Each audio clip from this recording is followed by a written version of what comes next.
everybody, welcome on in. Today is our writing critique group where you guys submit your stuff and then I give a couple pieces of critique, just depending.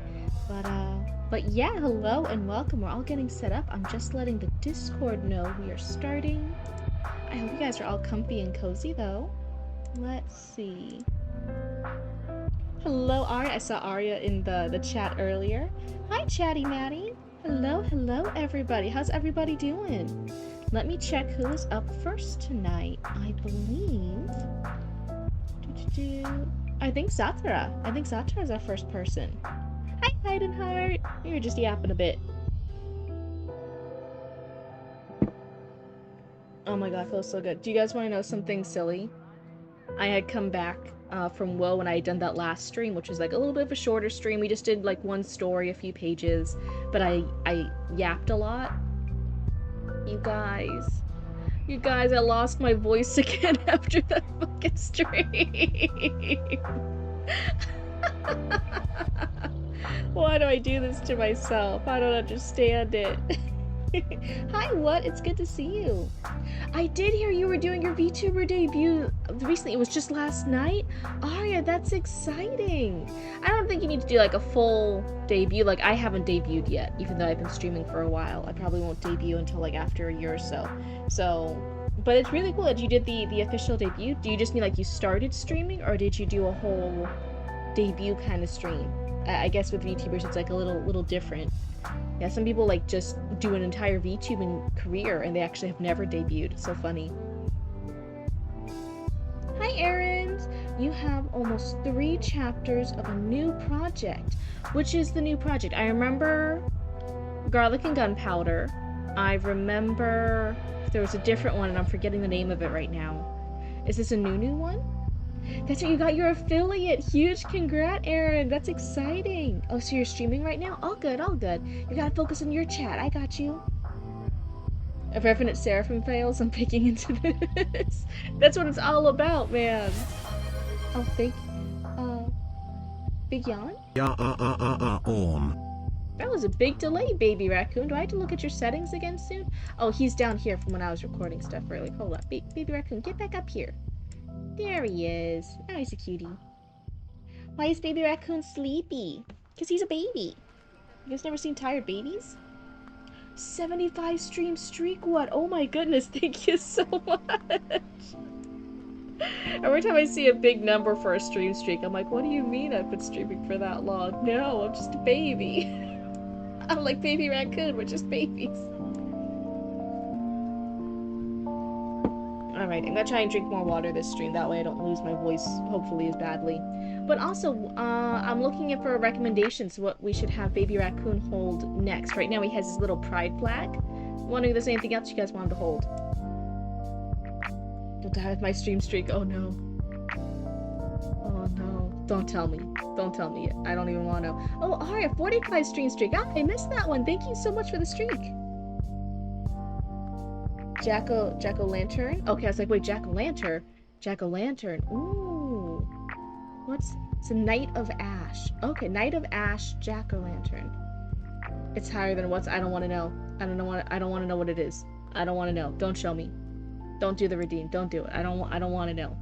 Anyway, everyone, we are here. I believe the first up is Zatara, if they show up. Let me get everything ready in case they are.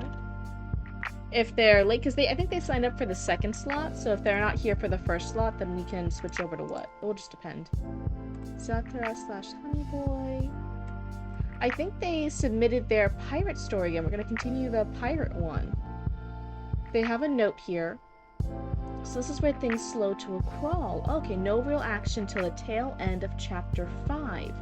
Just trying to make sure it's good, and readers that signed up for action don't just check out before things heat back up. Oh, okay, so we're having like a potential pacing issue that we're worried about. Let me see here.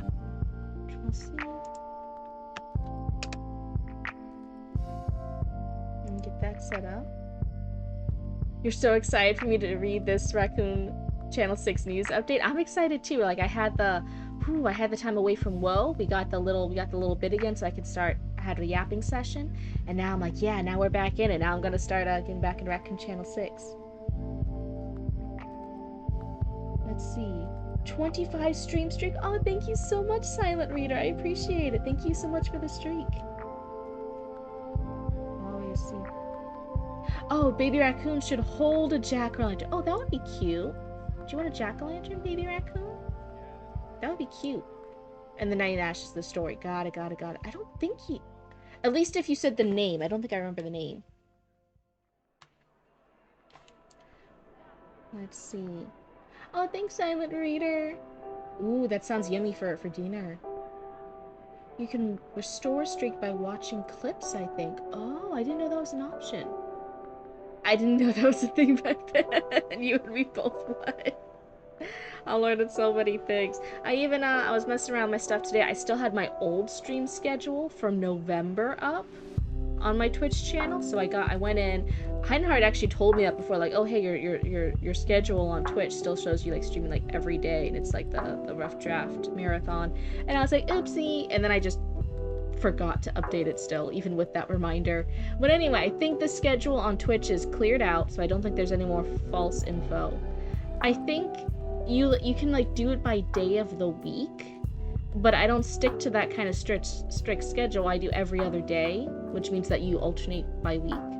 So it's kind of hard for me to update the schedule, but anyone who's wondering, it's every other day. Yeah, I do want to do that. I want to have a redeem that changes what Baby Raccoon is holding. Yeah, I want to have a couple in it first. So right now we have the Pride Flag one. Then I want to have a couple more in that I'll ask Roots to do. And then after we have a couple, I'll have to wait till Roots has the mental capacity, like room in their brain to tackle it. Not as in like they can't do it. I'm saying like, you know, like when you give like a lot of little tasks to somebody, you can kind of get overwhelmed. I'm very careful with how many tasks a day I give to Roots because I don't want them to be overwhelmed. But yeah, then in the future, after we have a few different versions of Baby Raccoon holding stuff, then I'd like it to be redeemed for you guys. I think that would be cute. A 90 stream streak. Oh my god. Thank you so much for the stream streak, Chatty Matty.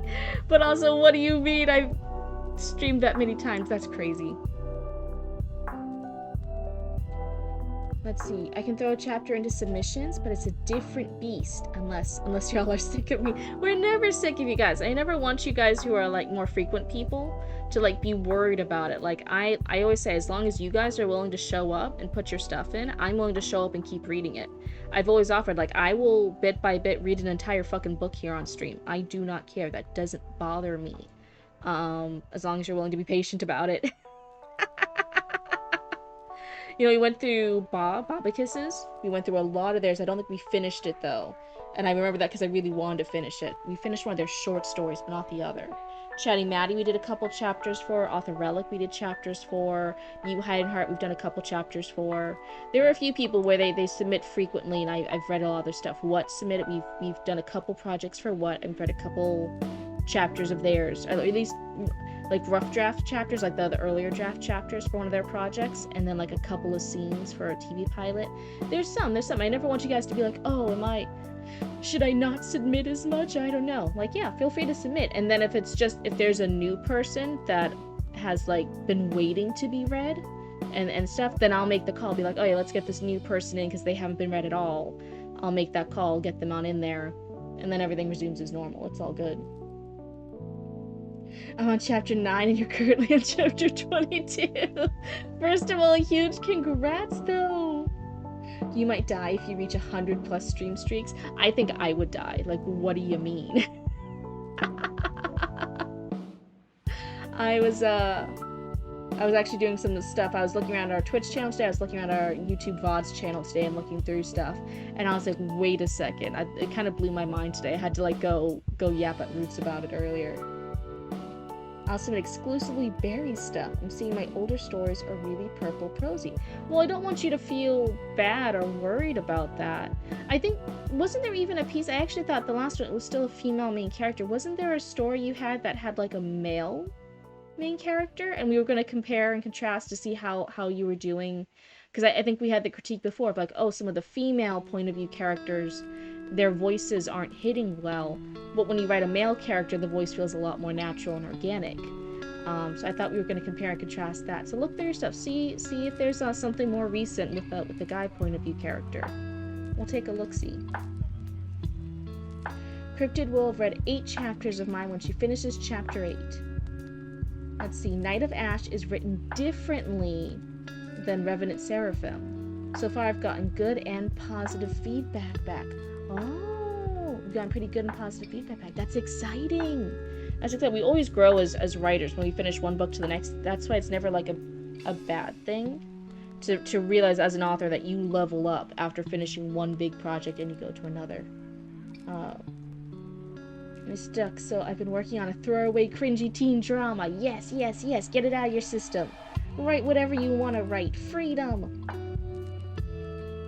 Do something old with Barry's dad. Everything's related to Barry. Oh my goodness. This is a huge, massive multiverse and everything relates back to Barry. And sometimes I look at Barry and I'm like, I don't know. You sometimes write her very generically for her to be so special and important. I kind of wish that Barry was either had a little bit more oomph as a character to deserve the entire universe, hundreds of years in the past and present, kind of revolving around her story, or something. That's why I'm like, ooh, Barry. A lot of stuff is in reference to Barry's universe. I don't know. Feedback back. He's the protagonist in the particular chapter. Last night, I worked on Melinda's barbershop on stream. That sounds exciting and cute. I'm glad you're getting back into that world. That sounds fun. This chapter with Orion Mintaka was written well before Barry technically existed. Oh, that's neat. There's another time skip in your piece, but it's a small one of 3 months. It's just a 3-month time skip. Oh, is Arya's model really cute? Oh, that sounds neat. I like that. That was written before I had concepts of Barry. Yeah, I got you. I understand what you meant. Let's see. Yeah, that sounds neat. But, I don't think Zatara's in yet. So we can, if you're here, we can switch things around a little bit. We can do what first, and then Zatara would still have second. Does that sound good? So we could do what, Raccoon Channel 6 News, and then Zatara. I think that makes sense. Let me go find what's piece. What? Here we are. Sci-fi?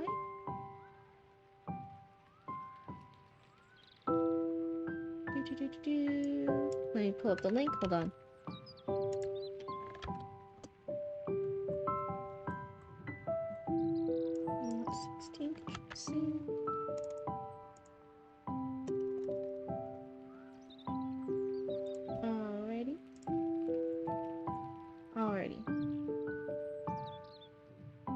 Barry in book 1 I'm starting to despise, if I'm being honest. In book 2 on, I like her more.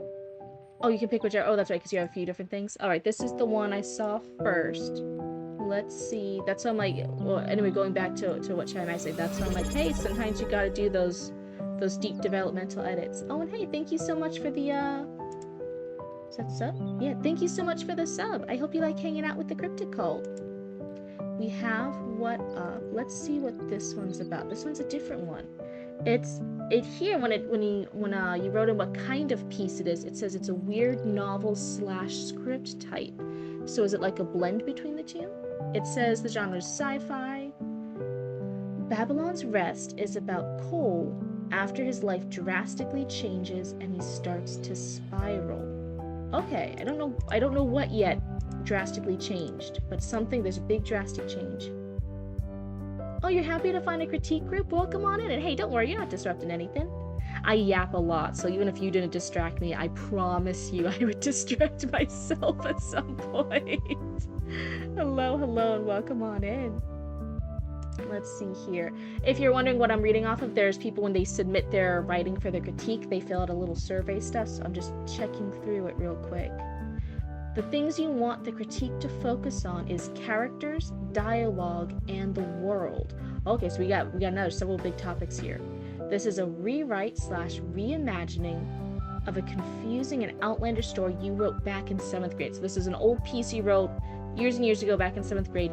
You're rewriting it, but we're trying to see how everything lands, maybe. left for an hour to go do something else, came back, and she's still in the same spot in the store. Banned. How dare you call me out like that, Aria? Here in my own chat, how dare you? Yeah, I don't know which way to write it yet, so it's in that hybrid form I did with Vamp in Order. So it's kind of a script, but you're not closely following script format. Kind of vibe. Is that the idea? Ouch. Yeah, see, look, do you see how my chat bullies me? I'm gonna go cry in my soup after stream. I'm gonna go waily, waily, waily. But no, sometimes we're yapping a little bit, sometimes we go off side tangents, sometimes we're looking other stuff up. But yeah, normally this is, I do just a couple of pieces a night because of that little ADHD-ness I have. But for new people, it's normally 1 to 2 pieces of critique from me. Whenever they submit it, I read a few pages, 1 or 2 pieces of critique of like the bigger topics I think will have the greatest impact. And then chat here can also ask questions, give feedback, give critique. The only rule is we can't be mean about it, right? We all want to become better storytellers together. To become better storytellers, sometimes we need that critique, those little things of like, hey, this isn't landing, hey, this isn't quite working out, hey, maybe consider this instead. But we don't need to tear anybody down, right? We don't need to be assholes about it. That's kind of the vibe. It's gonna be a short stream tonight, 4 hours later. That is a short stream. What do you mean? 4 hours was a short stream. I plan more on like the 3 hours range for a short stream, but I know as soon as I yap a bit, it's 4 hours sometimes. You have to understand, when I was like first streaming, some of my streams went like 8 hours. Okay, like that was, those were long streams. That was full day streams. Demon Lead to Atterbury's book 4 to the next saga.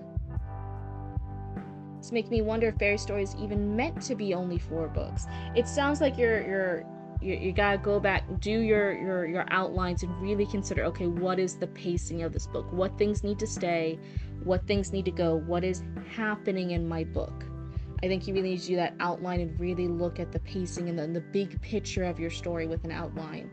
I was thinking about my novel so far earlier, but saw the checkbox about having already edited it.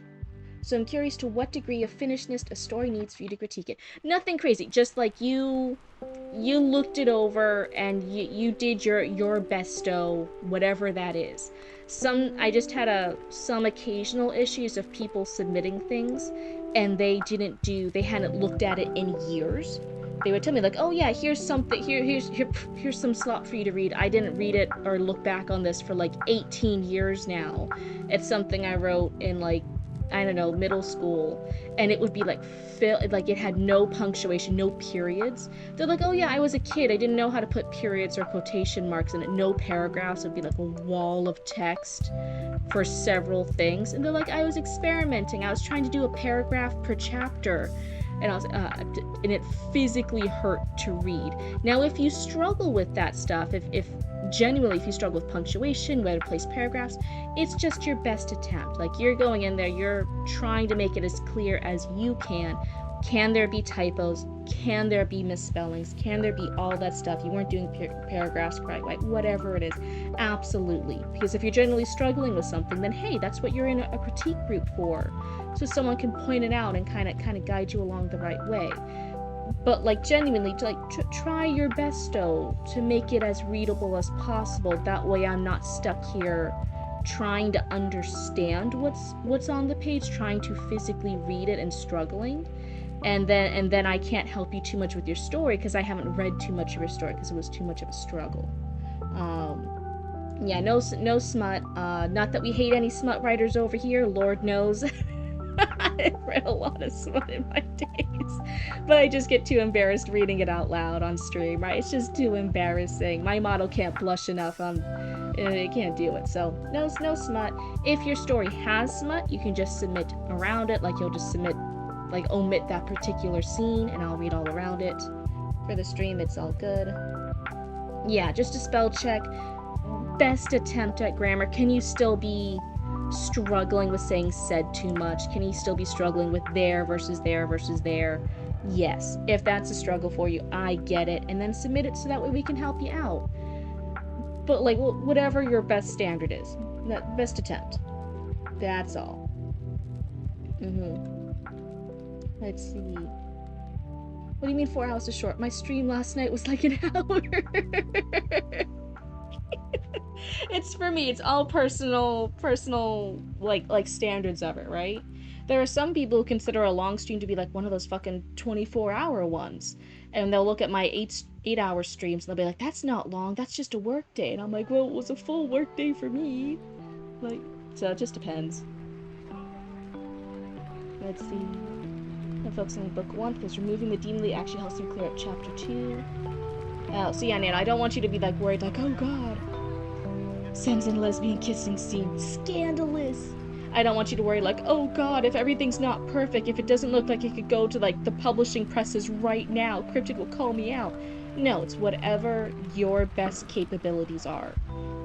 Whether that's you doing just another little quick rewrite, whether that's you just being like, "Okay, I don't think there's any crazy misspellings," or "Okay, the paragraphs are probably wrong, but I did my best attempt at paragraphs, so hopefully it's okay." Whatever that level is, that way when I give you that critique and feedback, it's at a level that's helpful for you. Let's see. I'd mostly want critique on the 3rd and newest chapter of the story, as I've gotten better as I wrote it, but obviously relies on context from the previous chapters. So I was wondering if I should rewrite the 1st and 2nd chapter with my new standards. You can do either. Some people want me to read the earlier chapters even though it's earlier writing, because they still want critique on the story, the pacing. Is this the right chapter to start this scene on? Is this the right scene to start the chapter on? How is this introduction? How are the descriptions? How's this? Right, we're looking at those bigger topics. I'm a more developmental editor, Cryptid, not necessarily a line and copy editing, Cryptid.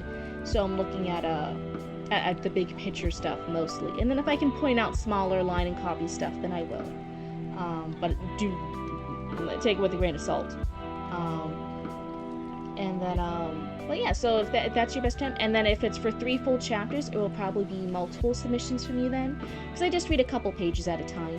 That's it. So then normally, so I'll read a couple pages, someone will resubmit. During the resubmission, I'll pick up from where we left off, we'll keep reading. If the chapters are short, it might just be 3 submissions. If they're bigger, chunky chapters, it could be like 6-ish submissions until we get to the end of chapter 3, to kind of give you a working scale to base things off of. But yeah, we can totally start from the beginning. That's fine. Don't feel bad about it. No need to worry. I was saying earlier, I'm like, I've read short stories, I've read full outlines rather than full books, I'm reading multiple chapters, right? Even Chatting Maddie, right? Chatting Maddie submitted some of their earlier chapters. We did the edits. I didn't do shit. They did the edits. Resubmitted, and we've reread some of the earlier chapters multiple times now, because we're comparing and contrasting those edits. How is it landing now? How's it doing this? How do you feel about the characters here? Is this a better place to start with now that I got rid of the scene? Right, so it's totally fine to resubmit stuff, to keep coming back, to keep getting those critiques. I don't want you guys to ever feel bad about that. It'll be 33 I'm gonna look away and then I'm gonna be able to read. It'll be 33 pages to end on the newest non-cliffhanger ending. But yeah, go ahead and submit. But yeah, it's not anything like a professional edit. Just whatever your best capability is at the time that you wrote it, you're ready for critique. Do that. I just want to be able to read it, please. That's all I ask. Remember, even though I'm a very avid reader, I am still a dyslexic Cryptid, so having no paragraphs, having no periods or any punctuation, I'm not talking shit about those people. I'm just saying, for me, with the dyslexia, it made it really hard to read those ones, just a physical struggle on my eyes. So let's see here. So this one, it's a mix between script and novel, so I'm going to lean into it's more of a script, but obviously not written as an official script, right? Not in the proper, I don't use paragraphs. There are no paragraphs, just empty pages. Please no. Please no. Please, I love paragraphs. I never realized this when I was a kid. At least I've grown up and I love paragraphs now. Everyone, please use paragraphs. I love them. So we're starting off with dialogue here. Laying here next to you is the only thing that makes my life complete, Sarah. You make me forget that my life is a waste, Cole said, rubbing his hand through Sarah's hair. Rubbing his hand? That's interesting. Is he like just messing up her hair? Fine, but I'll be using a 0.5 pixel font.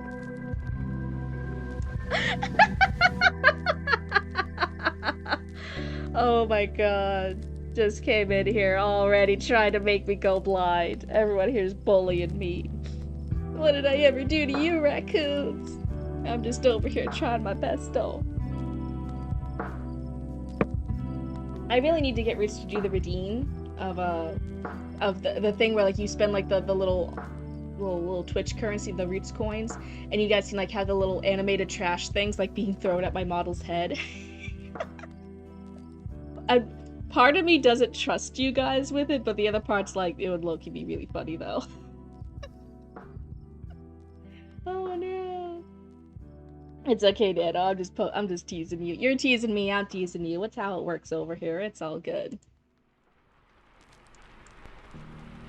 I am curious about rubbing. I don't know if he's like particularly, you guys can't see me doing it, like messing up rubbing her hair, or do you mean like he's carding his fingers through her hair, like he's brushing her hair with his fingers?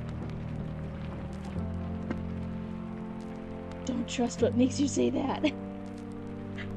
wait, what? Oh, like patting her hair. Maybe that's a better description. Yeah. It's hard to trust them raccoons. What are they doing out there in the dark?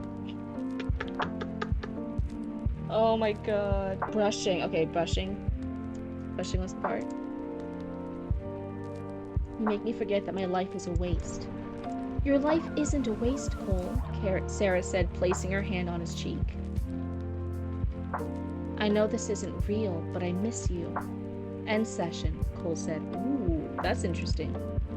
Ending session. That will be 240,000 credits, the intimacy bot said. Charge the account that's on file, Cole instructed. Payment successfully. I think it's supposed to be success? Successful? Payment successful, the intimacy bot said. I don't think it should be fully. Successful, yeah. Here on Callus, you either live one of three ways. You're either rich enough to live in the sky, poor enough to scavenge among the rats, or dumb enough to cross the syndicate. As for me, I'm the latter. I do odd jobs for whoever is willing to pay with a little bit of robbery as a side hustle. So here, we're having, I think Cole, if I'm understanding right, we're having Cole talk to us as first person, saying, as for me, right? This is Cole talking about himself and talking to us, the readers. But in this early part, it seemed more third person. It's describing what Cole is doing. Let's see. Easy, being raccoons. Yeah, see, that's always the problem with you. Out there doing little raccoon crimes. Well, it's just an autofill error. Okay. Oh, for successfully got it.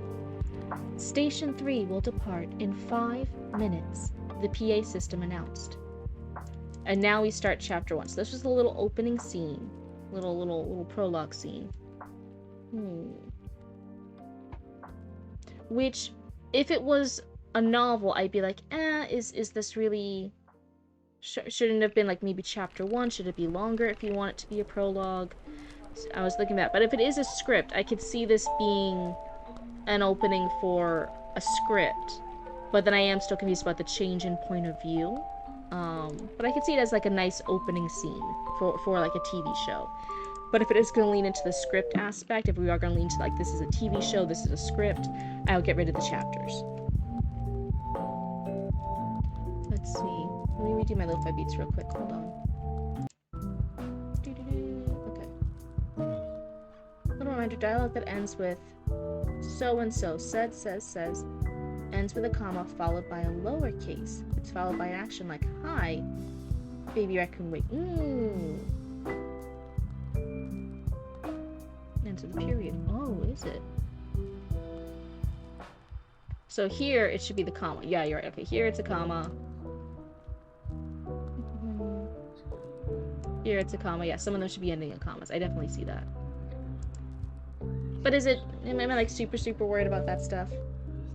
Oh, for scripts. Yeah, like I said, I'm not the best when it comes to script writing. Like, whenever I review scripts, I'm always saying, like, hey, I can't check for, like, all the format of scripts. This is not in the format of a script. We would have the characters laid out, we'd have the scenes, we'd have what time it is, we'd have its inside, outside, what the scene looks like, what characters look like that's needed. So I think in its current form, it's leaning into the story aspect, like a novel aspect. But I think it wants to lean into a script more. Hey, Cole, Thea said flirtatiously. Cole immediately sighed at the sound of her voice. What do you want, Thea? Cole asked, exasperated. I've got a job for you. It's a small bounty that pays well. I just need you to come with me to the Verilla house, Thea said, interlocking her arm around his. So you can roofie me again? No thanks, Cole said plainly. It was an accident. That guy was way too big to fight, so drugging him was the better option. How am I supposed to know that purple lemonade is your favorite drink? Thea asked. The answer is still no, Cole said as he entered his key code. But Cole, baby, are you going to make me beg, Daddy? Thea asked, biting her lip. Truly? What the fuck is wrong with you? Cole turned to ask. Can't blame a girl for trying. So what dumbass idea do you guys have this time? Or is it another dumb job? You honestly forgot that? Said that forgetting it was a script until after I hit send. Yeah, sometimes it is when we have a storyline idea and we're still in those stages of figuring out what format we want that story to take. It's a lot of fucking work later. Ask me how I know with fucking Three Little Witches, that story thing from November that we did, right? Oh my god, that started off with, it was gonna be a story, like a novel story, because I normally write novels. And then we switched it around. It was gonna be a one-off TV episode, like a one-off pilot. And then we expanded it to 3 episodes. It was gonna be like 6 episodes, and then we shortened it down to 3 long episodes. And then it was gonna go to a comic. It was gonna go back to comic script, and then I pivoted again and went to TV script again, and it's just been, oh my god, it's been bouncing around fucking everywhere. I've been doing so many changes for the Three Little Witches. Trying to figure out what is the best. When I realized it was going from written media to visual media, and then the differences between types of visual media. Oh my god, it's just been going through the ringer, and how many different formatting things I've been doing with it. Not been fun. So yeah, but having a story and then changing the format for it, there are sometimes changes you have to do when you realize that. So again, this isn't bad. This is, especially for me, this is the way I would write like a rough draft. Like, okay, let's get the scenes down, let's get the characters down, what happens, what is the story. But it will need to go back and have the severe, heavy edits, regardless of if it's for a book, in which case we need descriptions, we need background stuff, we need lore, we need more of the stuff inserted here more organically. Or if it's a script, in which case there will be a lot of formatting things, and actually a lot of this stuff some of it will be removed for script. Let's see. Oh wait, Jace is suddenly here. Thea, has that rash ever healed up? Jace questioned. Jace? It did. Thank your mother for giving it to me, Thea said sarcastically, flipping it off. I didn't realize there was another person here. We just had Cole and Thea, but now we have a Jace. Will you two shut up? Some of us are trying to sleep, Diana tirelessly yelled. Interesting choice for her trying to sleep. Wake up already. It's 4:30 in the afternoon, Cole said. Fool for me, Diana grumbled into the couch cushion. As they walked through the hallway, Thea noticed that Cole was off. His head was partially down, and it seemed as if he was on autopilot. Thea pushed him into the wall, pinning him. Cole, if it makes you feel better, I tried coming to the funeral, but a job took me off-world, Thea said somberly. Thanks. But seriously, I don't know if I can continue this life without her, Cole said, putting his head down. Oh, this is weird. Is it, like, really recent? Is it, like, really recent he lost his girl? Sarah? Whoa, slow down. Cole, I get it, but you have to start really processing it. It's almost been a year already since she passed, Thea said softly. Okay, no, it's been a year. So then I don't know why she's just now talking about why she tried to get to the funeral. That seems like a little late to be mentioning it now. She wanted to escape Callus in this life. Move to Gale 3 and settle down. She had dreams about a life outside of all this. There should be quotation marks. Cole said, waving his hand back towards the living room. If that would have been for you, son of a bitch, Thea yelled, trying to light her cigarette. That's Thea yelling it? Cole, Thea, and here, Grayson yelled from his room. There's a lot of, it's just dialogue right here, and I think it's getting a little confusing to tell what's happening. I'm a little confused because now I don't know who Grayson is. I was thinking at first, like, are they like in a halfway home? Are they like sharing in this multiple apartment with other people? Are there even walls here? I don't quite know where we are, other than that maybe it's Cole's apartment, but maybe he's also sharing it with all these people. I'm a little confused. And then we have mostly just a lot of dialogue. So I think if it's a script, then we need the descriptions of, like, this is the scenery, we're inside, it's this rundown place, there's this many people in the room, it's really run down, it's a apartment building, but there's no walls, and some of the rooms are just couches and pull out mattresses and stuff. Like, whatever the setting is, that way, like, as we're hearing all this, we can kind of get an understanding. And then if this does want to lean more into a novel, then we definitely want some more descriptions of the characters. What are they looking like? What are the point of view then shouldn't shift, right? We go from Cole's point of view to Thea's randomly.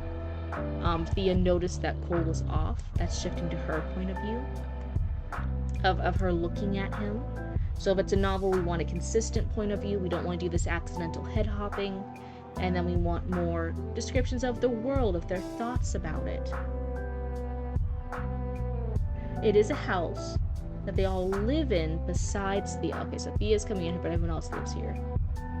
So it was said here that they're all, like, supposed to be, like, super, super poor. Like, this is a struct. I'm almost, like, guessing, especially since you said it was sci-fi. Like, is this cyberpunk? Is this dystopian? Like, is this, like, a really, really rough house? Are they surrounded by skyscrapers? What is it here that's kind of leaning into, like, oh yeah, like, life is trash, we are just scavenging by, we're doing these odd illegal crimes? Like, what's kind of the setting here? That's why I want more of those details and to describe where we are. So now Grayson yelled from his room. Grayson, my man, how you been? Thea cheerfully asked. How many times do I have to tell you? Don't smoke in my room, Grayson and Thea both said. Interesting. Fine, I'm putting it out.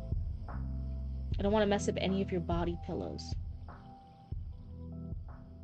Thea. Oh wait, now I'm confused who said what. I don't quite know who's doing what here. Mayumi Yuki collectibles cost more than you ever made bounty hunting, Grayson said. This nerd shit doesn't cost that much, Thea said, poking the figurine. That's 800,000 credits, Grayson said plainly. Enough! What did you need us for, Grayson? Cole asked. Has Tommy filled you two in on the job we just acquired? Grayson asked. I'm not a part of the crew. Why am I needed? Thea questioned. The contact is a friend of yours, Julian Rockwell. Now we're just having, who said what? Okay. Wait, that Slimeball's back in the towers. Thea said. That slime ball is paying us 4 million credits to recover an artifact. I feel like there was a big but coming, Cole said. In a week's time, the artifact is going to be moved by Hyperrail, Grayson said. Okay, it is cyberpunk. So that's what I'm saying. Like, it's a house, but everyone else lives in a... So, like, it could be, like, just the lower floor of an apartment complex. And that's where, like, yeah, the richer and wealthy and elite live on, like, the 200th floor. And then just, like, workers and scavengers are living on these, like, below surface level floors. Do you know what I mean? Like, I'm not quite getting, like, they have a house. A house to me almost sounds like it's a neighborhood? Are there skyscrapers around the house? Why would they just have a normal house instead of it going up? If you're wasting the real estate to not go up, a house would actually be more expensive square foot rise than not owning the multiple floors, the multiple people you could pack into that same square footage by having multiple floors, by having it being an apartment complex. So is it in a neighborhood? Are they like in a random neighborhood, like the suburbs? If it's a house? See, bullshit. This is why I hate taking jobs from those tower assholes, Cole said, frustrated. So Thea was supposed to be here. Grayson asked for Thea. But it seemed like she wasn't called here. It sounded like she was just here to see Cole. And she had her own job. She was going to take Cole away to this Varilla house for this lower paying job. And then she feels bad for Cole obviously having, like, the love of his life fucking die a year ago. But then she's still really flirting hardcore and calling him daddy and calling him be like, oh, big guy, and, like, holding on to him and stuff. Which sometimes with your friends and, like, people you can kind of do that bullshit with. It's fine. But it does feel like a little... I don't know why she's coming on this strong with that aspect. Noticing he's upset because of the lost love of his life. Bringing up stuff from a year ago, and then making it seem like she was... Like, I'm a little confused with Thea. It's a house in the slums. Yeah, if it's still the slums, though, it's still gonna be, like... They would almost want to... For profit-wise, you still are gonna build either up or down. Like, it can be subterranean levels, it can still be up levels. And you still pack in more stuff. That's why even, like, in poorer areas, in city, in those cyberpunk areas, the reason why they're so city-like is because that's the most realistic for profit sharing. Like, even in poorer areas, there's a shop on the main floor, and then what do they build above the shop? They build either more shops, or they build the apartment housing above the shop, right? It's not just like, oh yeah, here's a separate store, and here's a separate house. It's one building, store and house. Store and house. And the rich live in the sky. Yeah, so then as it gets higher and higher up, that will be wealthier and wealthier. But you could still, them having the square footage just to have a house. And I'm guessing like a suburb house, like a nice little family style house. I'm like, what? That doesn't seem that bad. That seems pretty nice. Why are they complaining about that? I want to make the logic of your world make sense before we get too far along here. I want all the basic standards here to be fulfilling the vibe and the story you're going for. There is a reason why cyberpunk is normally very cityscape-esque. There is a reason why that futuristic dystopian, very city, very, very maximum amount of people per square footage, a lot of towering skyscrapers, lots of all that stuff. Why the rich are in the top floors and why the working class and stuff are on those bottom floors. But there's a logic to the madness. So I'm just trying to make sure, like, hey, does this check out? We want all of our ducks in a row.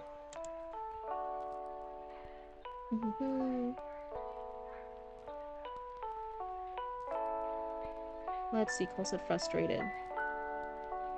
I hate taking jobs from those tower assholes. Especially Rockwell. Dipshit didn't give you the full story. Should there be a comma here? Should be especially since. No, especially Rockwell, period. That dipshit didn't give you the full story. I'm a little confused by her stuff here. Maybe that's just my blue brain. So why am I needed? Thea asked. We need clearance codes that you can acquire for us since Dutch is pissed at us, Grayson said. Still, why don't you just pimp Jace out to her? That should square things out between you guys, Thea said.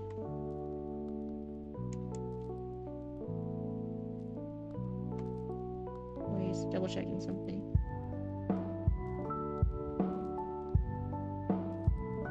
Okay, it's still the same spelling of Jace. Unfortunately, she doesn't want him. Her taste isn't leaning that way, Grayson said, looking at Thea. Fuck no. I'm not doing that for you guys. My retainer fee isn't worth that, Thea sternly said.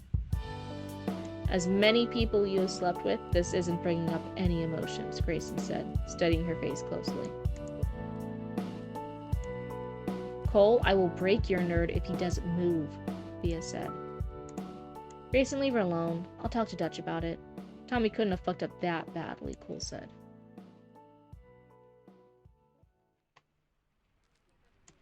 You have no idea, Thea said, laughing.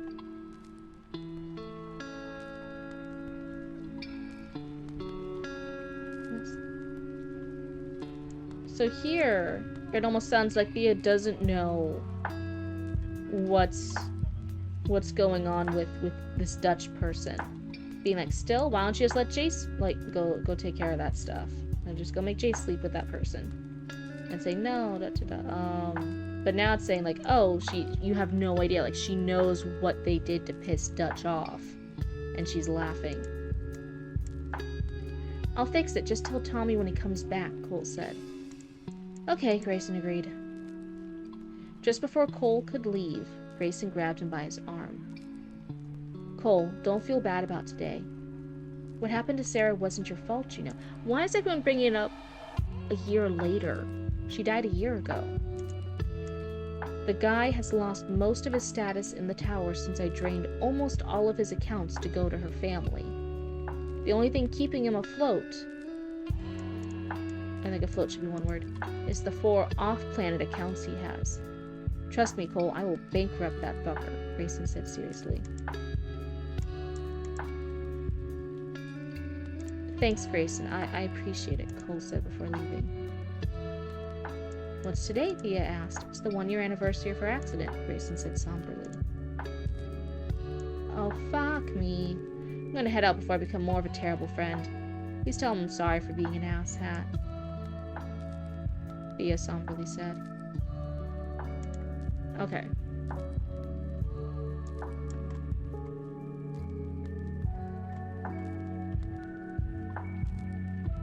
I like that there's complex character interactions here. There's this year after Sarah's death of characters obviously having motivations. Some of them are obviously close to, like, Grayson. They're co-workers and they're also friends, and there's helping with this plot of bankrupting, I guess, whoever was responsible for Sarah's death. Thea here, who has this particular personality, and she's like, oh shit, I actually forgot. I knew it was around a year, but she forgot it was the anniversary. Right, and she was gonna help them, and now she's not. I like that they have complex character interactions. I'm just not always sure if it logically makes sense for them to be doing what they're doing at that time. Like, even Grayson pulling Cole aside to say this, but he's saying it in front of Thea. And then Thea doesn't catch on that it's like the 1-year anniversary. Like, sometimes it's just like slight inconsistencies, and I want them to have the really strong, clear personalities, unless there's something that they're hiding. Like, if you can have characters who are being liars, characters who are hiding information, characters who are pretending. I'm not talking about that. I'm saying, like, as far as, like, here they all seem to be pretty casual with each other. I want them to have strong, clear character reactions and motivations for whatever they're saying and doing.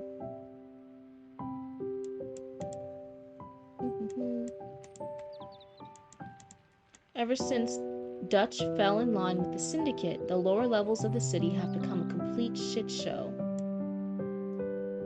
Okay, so Dutch is someone important. The peace that she held quickly evaporated. The scavengers wallow in their own piss as they pick through global cybernetic scraps. Meaningless turf wars between those who think they have real power are happening more and more each day. So Dutch seems to be someone important.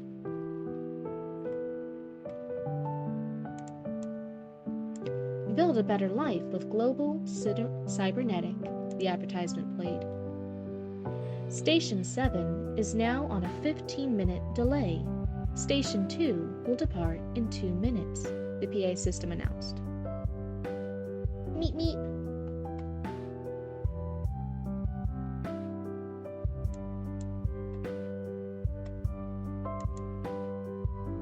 Okay, he's I guess looking through a little bit, he's hallucinating Sarah. Which I like. I like this theme. I like cyberpunk. I like complex. They seem to be a little criminal group of friends together, making a living, scrapping by. But also it seems like they've stolen a lot of money, so should they really still be scrapping by? I'm not quite sure. They seem to be going on this bounty, which I like. That's exciting. That's cool. But I think it has to decide what format it wants to be. Does this want to be a book? Does this want to be a script? Depending on which way you're leaning, right, it's going to change. But I think you need to decide on one and then follow through with whatever changes you need to do for that format. If it's script, I always say I think your pacing for script writing is really, really good. So if this wanted to be a TV show script, I think you absolutely could write it that way. And I think I can even see it playing out really well. Because I think sometimes, like, it seems even in your rough draft, you want to write the basic stuff that a script would have. What character says which room are they in, what needs to happen, who's fighting who's grabbing who's doing what. Just whatever the bare bones is, and then have a compelling, interesting narrative, have cool stuff happening, have a cool start of the plot. I think I wouldn't be surprised at all if you did want to take this in more of a TV script direction. I think you absolutely could. But then it does just need to have the little bits here of, like, where are we? What does it look like? And I would just look up how TV scripts do it. If you look it up, they normally have, like, a time, and it doesn't have to be, like, specific. It can just be morning, afternoon, evening, daylight, nighttime, whatever it is. Inside, outside. If they're inside, what building are they in? If it's outside, what does it look like? Are they in the park? Are they on the street? Are they in the slums? Or are they in the upper or higher hoity-toity places? Like, just a description of where it is. It could even just be something like inside Cole's house. Cole and Gang's house. Hi, Zoe. It doesn't need to be anything too crazy like it is with a novel, where you're weaving in descriptions among everything that the characters are seeing and interacting with and saying. It can just be midday inside Cole's house, living room. Then when he goes into Grayson's room, midday inside Cole's house, Grayson's room.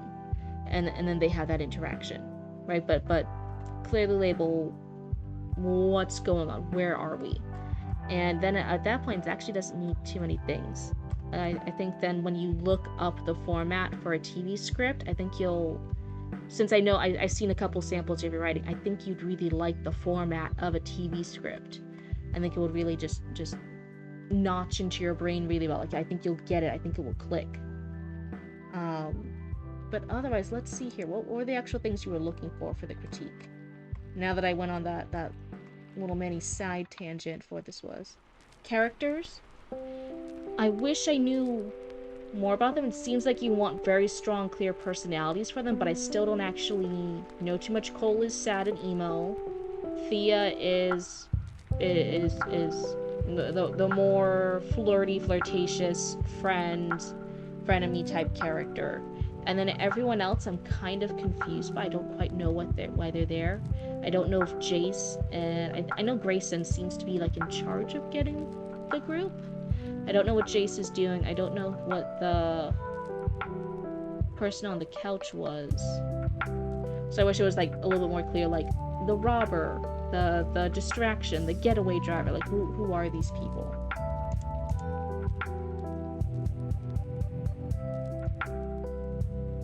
Cole and Tommy are the only two who aren't new. Everyone else is new? Oh yeah, you got the balloon flower, Zoe. Huge congrats. That's so neat. It looks so cute. So the characters, yeah, I wish I understood a bit more why they were here, what they're doing. The dialogue, I think Thea's has the most personality, and then probably Cole. But even then, I think there could still, for everyone else, they could have a little bit more natural sounding dialogue and a little bit more unique voices, like Grayson compared to Jace. I don't know if Jace really said much, but even then I'm like, whatever Jace says, I should be able to tell Jace said that. He should have a clear, distinct voice. Whether that's one of them sounds older, whether that's one of them sounds younger or gruffer or angrier, or is always coughing or always sounding sick and sneezing, or insert whatever. I want Jace versus Grayson to sound distinct. Let's see. So that was voice. Or that was dialogue, sorry. And the world. Yeah. I don't think, well, we didn't really quite get a lot of the world other than what was told here. Callus, it's cyberpunk, richer up, poorer down. But that's all we got of the world. How crappy the original is. It's okay that I don't need to see the original. We're seeing what this version is. Like, that's what we're looking at here. And that's fine, but I'm just saying, like, yeah, for the next round of edits, very clearly write out which characters do you need for the plot, and then making sure all these supporting cast, because Cole's our main character.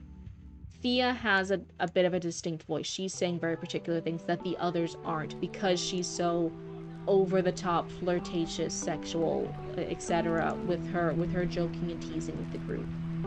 So her voice is distinct, but some of the others, at least so far, I'm not quite hearing what's different between Grayson and Cole, other than that Cole's sad and emo because he lost somebody. But Grayson, Cole, and Grayson and Jace, they all kind of have similar voices. So I feel like I just got home. Welcome home, Satara! And it's all good. We just flipped it around. So let me see here. But yeah, I want the voices to be more distinct, more individual for them. For a rewrite, that would be my critique there for the dialogue. And in general, I can't say much on the world because I don't know much of the world. Nothing was really told here. It's mostly just dialogue in this kind of script format. We just have what everyone's saying. So other than the concept of like, yeah, the rich people are up, poor people are down, I would then say like, hey, are we in that city? Why are we in a house in a city? Should we not be in like a lower apartment of a skyscraper? Should we not have that? Or are we wealthy enough to have a house? If we're wealthy enough to have a house, why didn't we get the fuck off this planet? That's what I'm like confused by. Like, make sure everything makes sense. And there could be a logical reason. Like, yes, they're in this sector. It has houses. They're just really shitty houses. And then there's like highways and there's more buildings and there's stuff. You could have a plan for this whole entire world. I physically do not see it here. That's all. So if there is a plan and there is a reasoning for this house in this cyberpunk city, just make that clear. That way I know for next time. But otherwise, I think those are the three main things you were asking about. I think out of the two, if you wanted my opinion, I do think lean towards a script. I think the pacing, I think the flow, I think the vibes, I think it works well for your brain. But then I would say, like, hey, look up what is the format for a script, right? How do they do it? I think you would actually really like writing in that style. But otherwise, do you have any other questions for us? This is a new piece from you. I mean, like I said, this is a cyberpunk piece. You normally submit the fantasy and some other pieces, and then the other TV script, which is the modern day supernatural. So this is a brand new format from you. This is really cool. Yeah. I'll give you a second. Otherwise,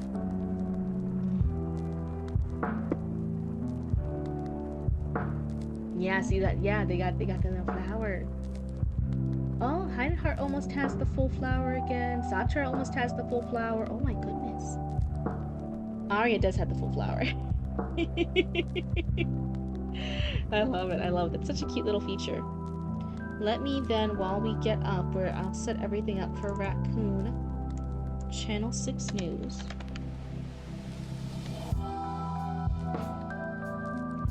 Channel 6 News. There we go. Dutch is Cole and Tommy's adopted mom. And that's why Thea laughed, because he really had to mess her up for her to be that mad. Okay, okay.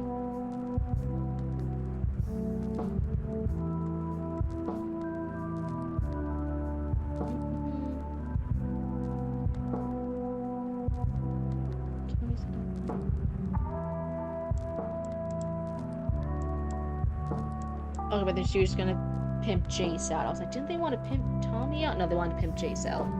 Okay, okay. One more video. I had the full pink flower working on the blue. Ooh, so you can get all the different colors? Oh, that's neat. Don't get that mad. Interesting. So then their mom went to the syndicate. Okay. So they definitely are part of maybe like a crime family? Is that the implication there? That Dutch runs like a crime family, now she's following in line with the syndicate, and now everything's gone to shit. Next thing is I'm going to see her. Nice, nice. We already did a couple of pages. We're on page 4. So I'm gonna stop there for now, because we still gotta do Raccoon Channel 6 News, and then we gotta do Zatara. And then I cannot lose my voice again, please. You love your NASA one the most? It's so great. It's so fantastic. But if you want to resubmit it, we can keep doing it. But yeah, I do think for future edits, deciding which format you want to go, and then trying your hand at doing the format. You could want to do it the other way. This could want to be a cool cyberpunk novel, but in that case, it definitely has to be more than just the dialogue cues. It has to be like character interactions. It has to be the scenery descriptions. It has to be this, that, and the other, right? We need a lot bit more if it's going to be a novel. So whichever version it's going to be, we need a little bit more meat on the bones for it, because it is hard to keep up just with the dialogue. But that is where I'll say that is Zatara's all set up. Let me thank you so much, for I guess because your username is like a question, it always throws me off for a second. Thank you so much though, for submitting the new piece though. It's exciting. I'm definitely excited because now I think you're covering a wide range of genres. We go from the epic fantasy, spanning multiple characters, all these years, all this huge plot in multiple nations and countries. You have that high fantasy level world building over here. You then have modern supernatural, and now we have this one. We have cyberpunk, dystopian. Lots of different genres. You're really flexing your creative muscles, getting exposed and leaning more into different styles.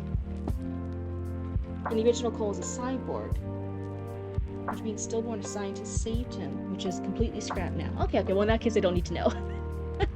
Wait, don't get me confused with info that doesn't apply anymore, because otherwise I'll think that for the future.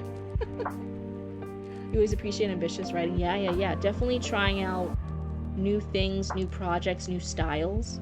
It was a huge stretch for me, right? Testing out, like, oh yeah, I want to try writing instead of a novel, which is what I'd always written before in short stories.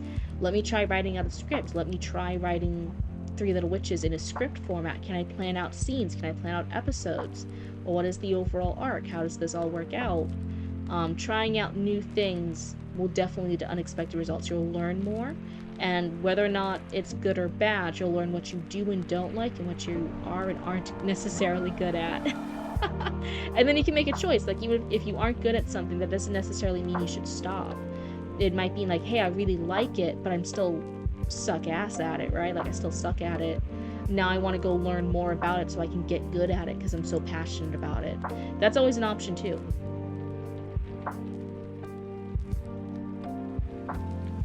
14-year-old me may or may not have just thrown every movie and game into a single story.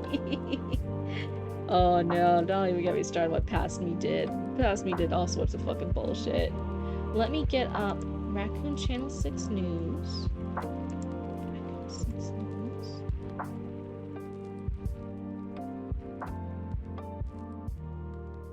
We had a little side tangent with Marissa and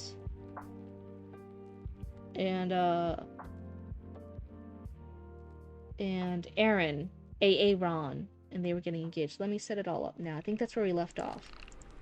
Let's see.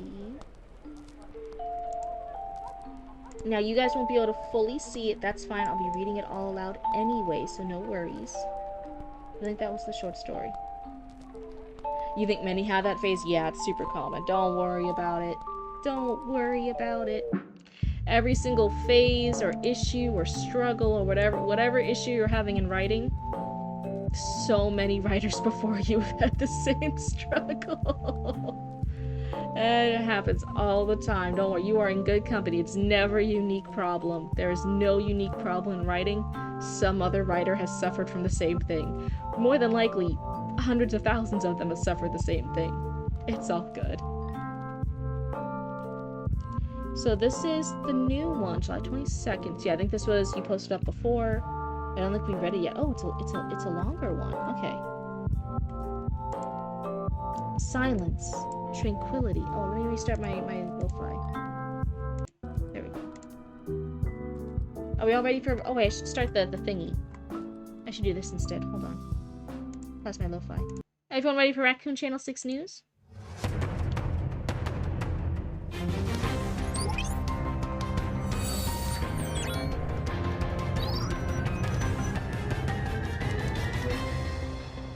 Nice. Let me resume my lo-fi. Alrighty, here we go. Silence, tranquility. Yippee! In all directions, she couldn't see anything but an empty grass plain. The sky was a light blue, with not a single cloud breaking it up. Just as she began to understand the serene landscape, a voice spoke out to her. Arya, the voice spoke. It was soft, feminine, yet divine and powerful. You guys give me such hard descriptions for how I should do voices.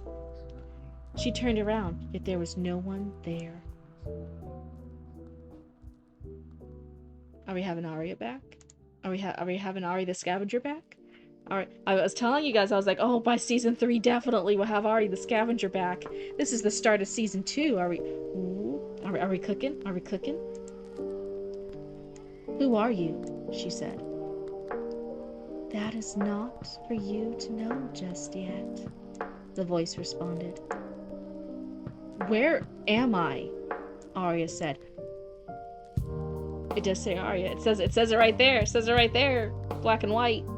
Blue and white. It says Arya. It says Arya. I'm just saying. What is the last thing you remember?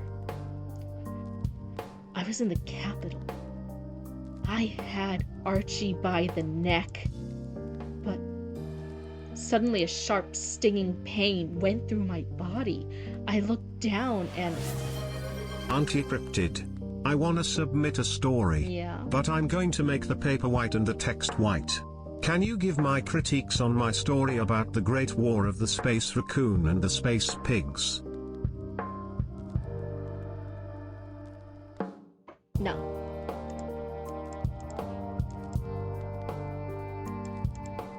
I looked down and you were shot.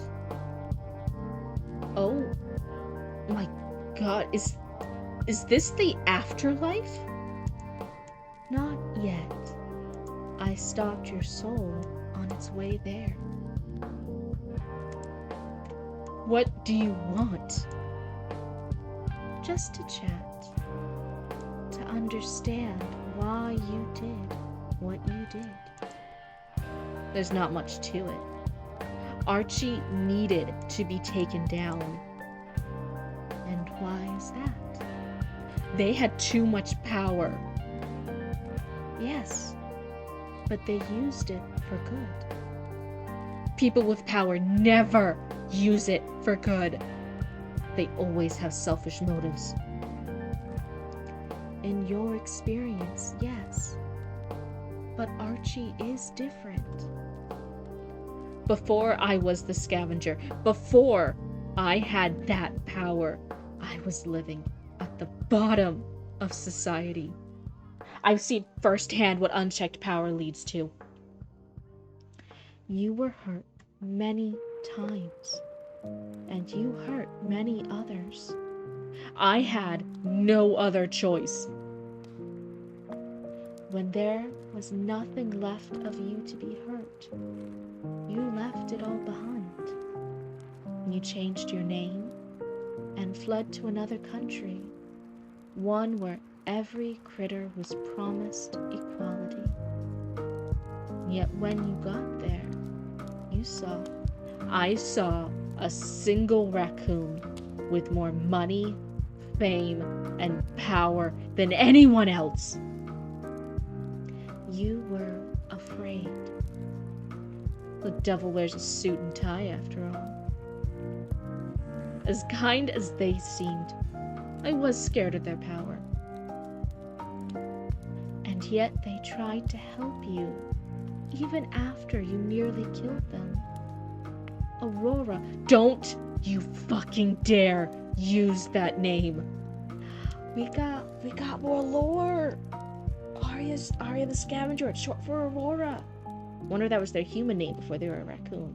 Oh, we got more lore. Everyone write it down. Write it down in your little raccoon notebooks. Is that Timothy?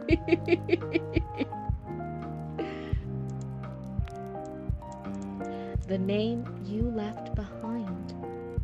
It carries tremendous scars, doesn't it? Why are you here? To taunt me? No. I want to give you another chance. Yes, more Arya. Arya the Scavenger Season 2, let's go. What do you mean, another chance? My sister needs help. I can't go to the mortal realm myself. I need an avatar. She was kind and refused to silently watch the world fall apart. Since our kind can't be a part of the mortal realm, she was forced to erase her memories. She doesn't know of her nature. You want me to be your avatar? You would get a portion of my power, as well as a second chance at life. How do you know I won't use it to hurt more people? Because, Aurora, I know you. Your heart is kind, but your soul was hurting. My heart is anything but kind. Would Henry say I'm kind? Yes, he would. Henry forgave you long ago. But no, there's no way. Oh, sorry, Henry's a girl. I hurt her. She said, I hurt her. Said her never want. Is it she said she never wanted to see me again? Wait. Oh wait, no wait, it is a him. Fuck. Okay. Never mind. Would Henry say I'm kind? Yes, he would. Henry forgave you long ago. What? No. There's no way. I hurt him. He said he never wanted to see me again. You were young, emotional, and afraid. He understands that. All right. I'll become your avatar.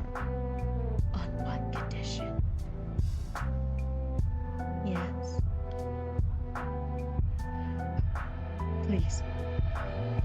tell me, who are you? I go by many names.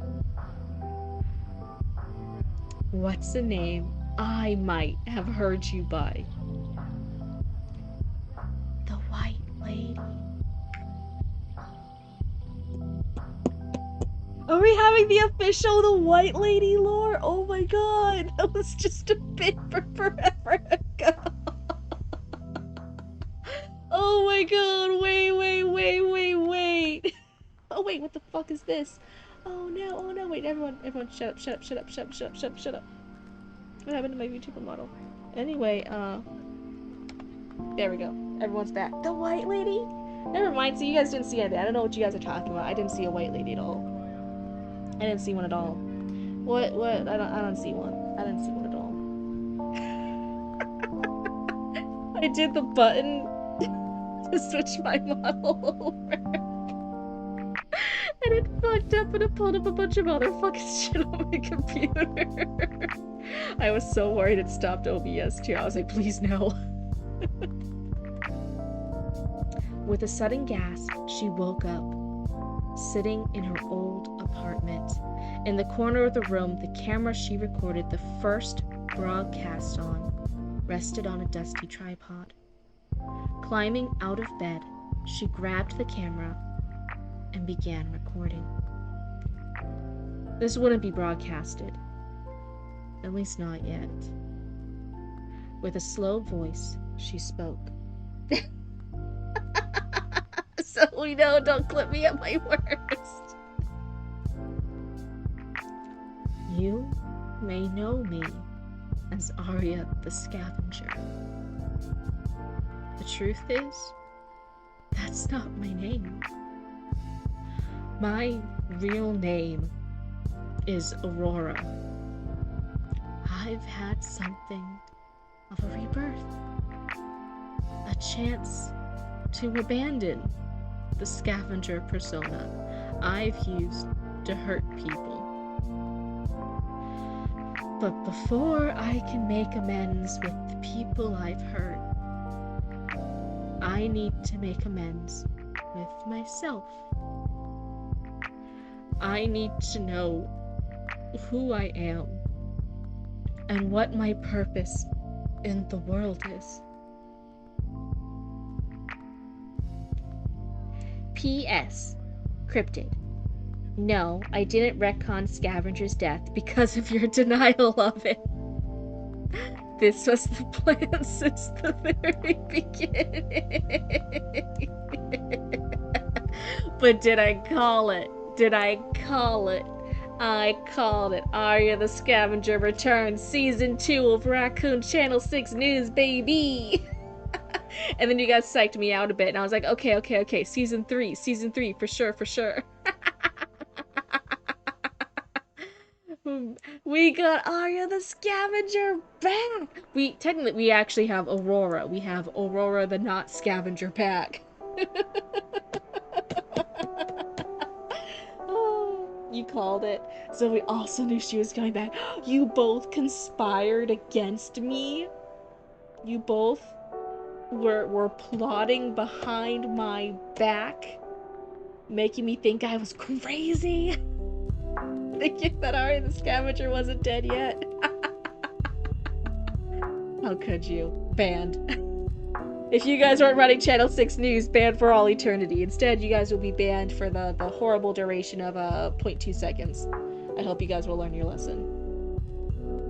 We made an effort to gaslight you as hard as we possibly could to make you believe she was dead.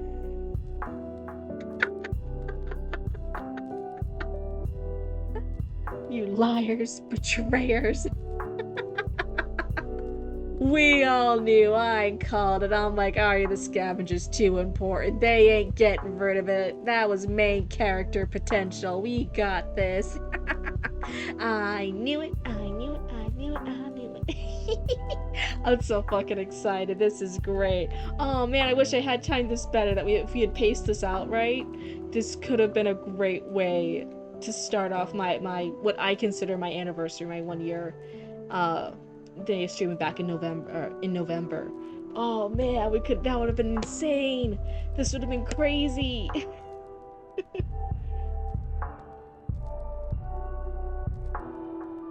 I don't know time out running streaks or not. Oh, okay, yeah, for the streaks, we gotta keep the streaks going. But you would time out for 1 second just for the lulz. Make Arya use the little flower. It's the streak. It's funny because on the shopping simulator, the supermarket together, I listed exactly how she comes back and everyone missed it. How fucking dare you? I was focused in doing customer service and you used that against me. We were being sneaky. You guys are being so sneaky. It's so great. I was over here like, you guys aren't gonna pull the rug out of me again. Like this isn't somebody else also named Arya. Because you guys are doing so many sneaky bits of like someone like digging up Arya's grave. And I was like, oh yeah, she's coming back. And then like it was her corpse. And I was like, no, like you guys were pulling the rug on me so much. I was like low key. I was like, is this someone else named Arya? What if it me? But then it was the Archie thing, and I'm like, oh, this has to be Arya. This has to be Arya. And then it was like before I was the scavenger, and I'm like, this has to be Arya.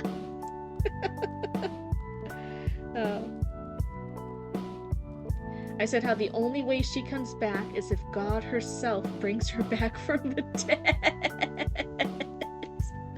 Oh my god. So the white lady is... Wait, the white lady is God? Oh my god.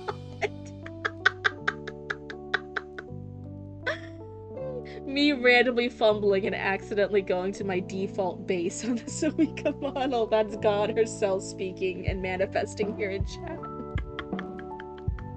I love it. I can't believe I keep missing seeing God all the time on this channel. That's crazy. There's a member of a godlike race. That's basically God. If you're close enough to God, like just go the extra bit. Just claim it. Just manifest. Arya's cooking with fire. For real. Yeah, I'm excited. You're going to fight God? You're gonna fight the white lady? I don't know. What if her beast mode comes out? What if she goes Karen on you? Every white lady has the potential to be a Karen, and I don't know if even my Coyote Guard members are strong enough to fight that. I don't know. Any guesses on who it is? I don't know. What, am I gonna fight the sun? What do you want from me, Astrid? Do you want me to fight the sun? I can do that. Archie's been seeing the white lady a lot lately. Oh. I kind of want the raccoons on the web board that they have. I want some raccoons to be posting like really shitty scribbled drawings. Like, have you seen this person? And it's just like a generic white woman, like one step above a stick figure. Just one, like half step above a step figure. And everyone's like, oh yeah, I've seen, like, people who've seen the white are like, oh yeah, I've seen her. And then everyone else is like, what? This is the most generic ass scribble of a person ever. Since Aurora is on her journey of self-discovery, she won't have a very big role this season. That means Arya comes back. Raccoon News Channel 6 News Season 3, baby!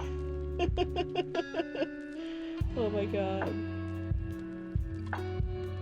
So it mentions White Lady, you think of this character from Bloodborne? Oh, no. What does she look like? Vicar Amelia? Vicar Amelia? Let me see images.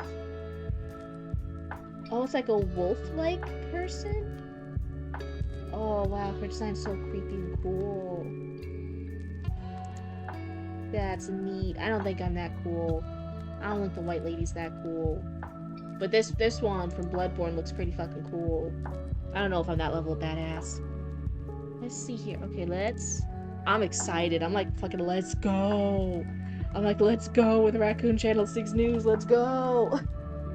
She's terrifying too. I'm scary. Zetra, are you saying I'm not scary? Zetra! You saying I'm not scary? Say it to my fucking face. Sit to my fucking face right now. Say you don't think I'm scary. I'm fucking scary. I can make you cry. I can make you run away. I can make you go shaking in your boots. Bloodborne aesthetics for the way it did look really fucking cool. Did look really fucking cool, not gonna lie. Let's see here. I gotta go the thingamajig up. Hold on. This. Story by...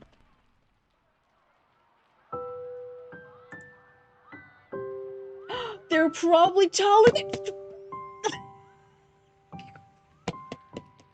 Listen, Linda, I don't know where the fuck you got the audacity, but you fucking put it back on the shelf. No, you don't need that much audacity. Put it back. Put it down. Drop it.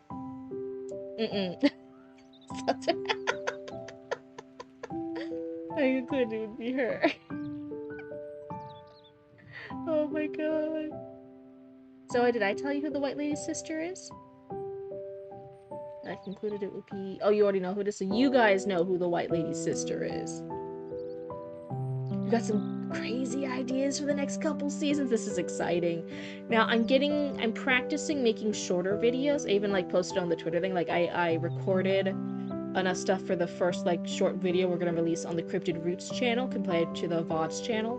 The VOD just has what it says on the tin, the VODs, and then some shorts from all you lovely, amazing clippers, so thank you.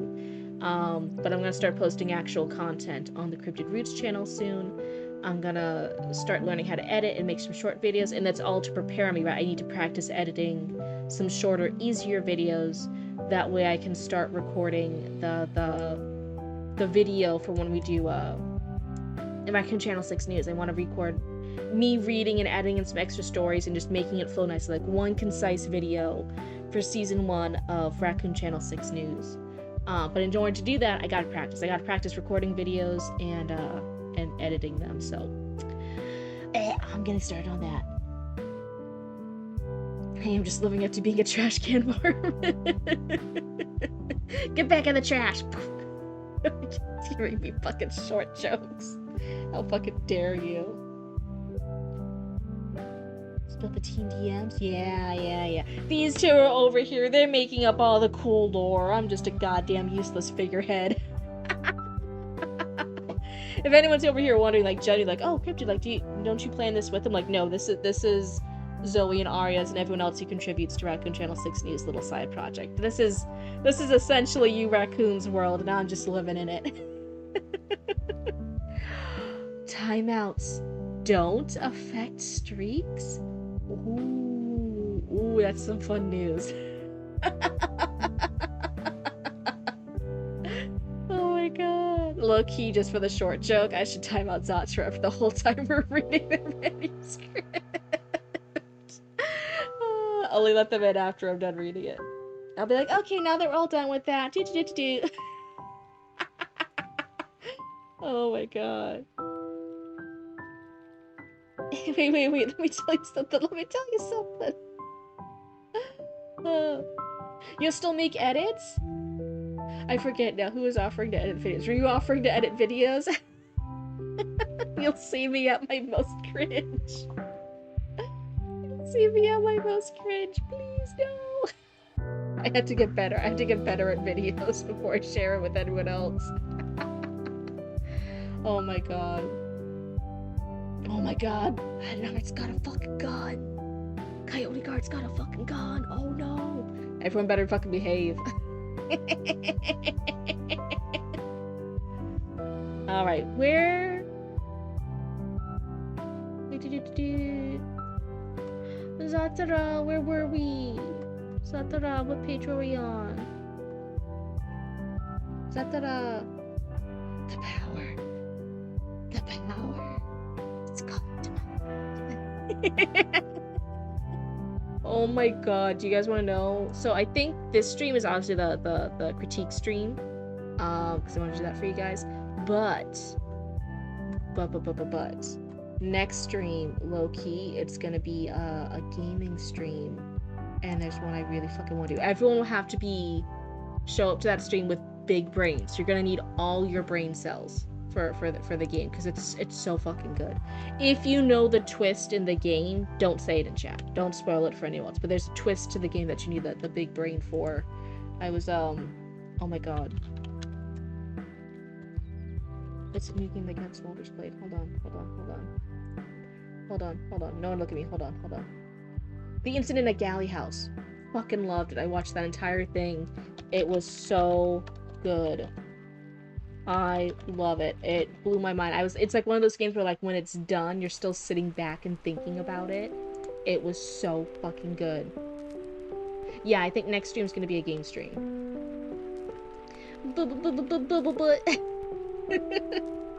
But halfway through page 10. 10.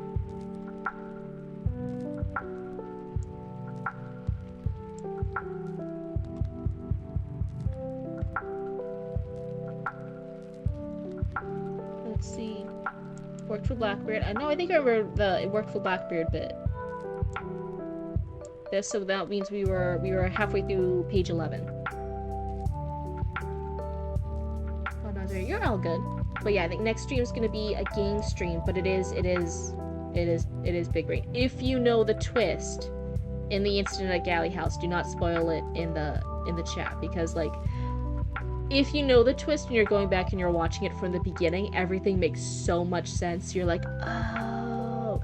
But if you don't know the twist, it's so fun and amazing watching people interact and wait until they get it. I don't think Gab got in her playthrough until, like, past the 3-hour mark. Like, you can go for a while playing this game and not see the twist that's about to happen. I love it. They're taking the scenic route back to the ship. Yeah. But I had to cough real quick. Okay, I'm back.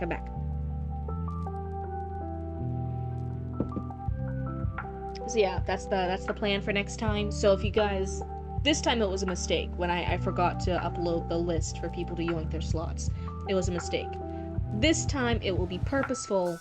You won't see the time slots, because next year's gonna be a gaming stream. I am so fucking excited about this game. I'm excited to share it with you guys.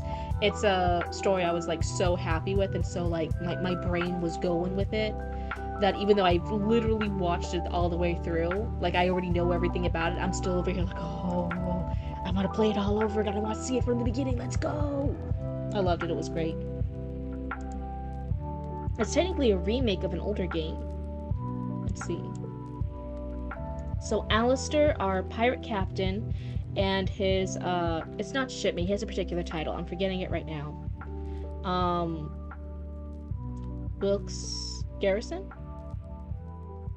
Garrison Wilkes? I forget what it's first or last. They are running away. They're making it back to their ship. Midshipman, thank you. I'm like, it's an official title. It's not just shipmate. He has, like, a particular title. I just don't know. I don't know the ship titles that well. It was about 15 minutes later when the two men re-emerged on the southern end of the city, covered in brambles and obstructive vines. And I remember really liking the previous scene, because I was like, oh, this is what people like when you say things like boys will be boys. These two grown men, pirate people, who launched off a cannon, who are escaping the guards, who ran into the forest, who are avoiding capture and, like, giggling and laughing and shit. I'm like, this is that. This is the good boys will be boys. Like, I love it. Their lungs were burning for air as their necks shined with sweat. Alistair cursed the moist, dead weight that his long coat had now become. Alistair slumped on a well, listlessly rolling the windlass to retrieve the bucket. He dumped it on his own head, then sprang back to life. How could he be so certain those bastards in the row barges were waiting for us, Captain? Wilkes asked, catching his breath. They didn't hide as carefully as Bruxo's guard. Bruxo's guards. There we go. I can say words. Alistair said, upending the last bit of water from the bucket for his parched tongue. He left it resting on the wellhead. We don't even know if he was being watched. You can't keep letting your instincts make those kinds of judgments, Cap. Assume they brought the swivel guns for any sea dogs that brushed their hulls. Hulls? Hulls. I was trying to do a voice. It's hulls. Alistair asked, making his way to the more bustling area of the town square.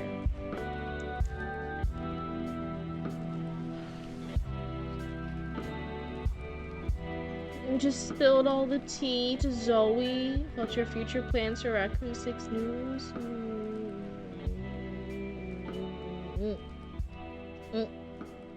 I want to know. But there'll also be spoilers. Maybe I shouldn't know. But I kind of want to know.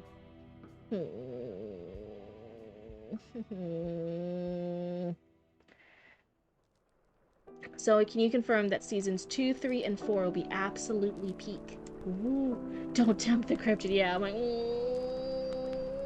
I want to know.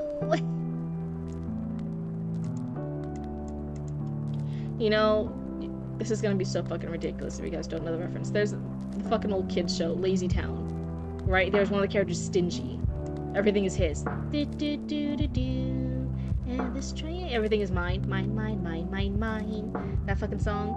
And I'm over here and I'm like, all those stories are mine. I want to know. I'm over here like, no, I want to know the stories. I want to know all the spoilers. Tell me the story. What happens? Let's see. Garrison remained silent. The ones that escaped did indeed have mounted guns. Even so, it's not a given they were waiting for the Montague specifically. By the 4 seas, he sailed with the man. The midshipman trusted the captain with his life.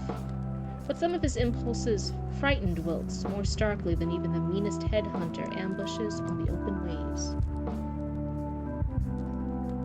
Let's see. Yeah, what a way to jump in.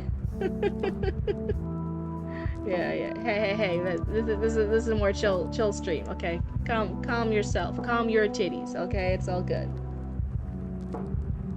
The future seasons are gonna be peak as the stars themselves. The scene is that a hint? Is that a hint? Oh, I want to know. I'm just like a little kid racing around. I want to know. Oh my goodness. So here for this part, I'm looking back on it because remember I read this previously in another stream, so I'm like reminding myself a little bit. So they had set off the cannon because Wilkes had seen something. Alistair was laughing.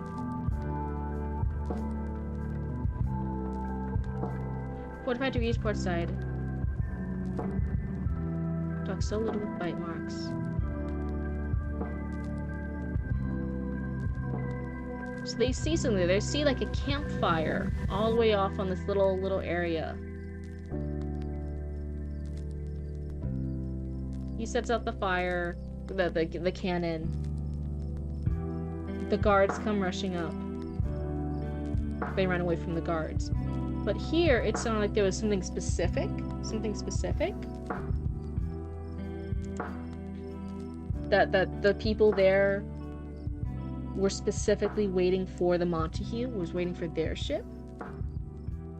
Oh, I just said that part, so it never leaves Alistair's perspective. Oh, nice. If you want to, we can go back and read that section. I can check it out later. But I'm just wondering, I'm making sure I understand the logic. So me as a reader, I'm reading this. Alistair and Wilkes have left Bruxo. They've gotten these tip-offs, but they don't know if they're genuine because they got it for free from Bruxo. They don't know quite what it means. They end up going over to check something. They sneak in. They go up to this high tower.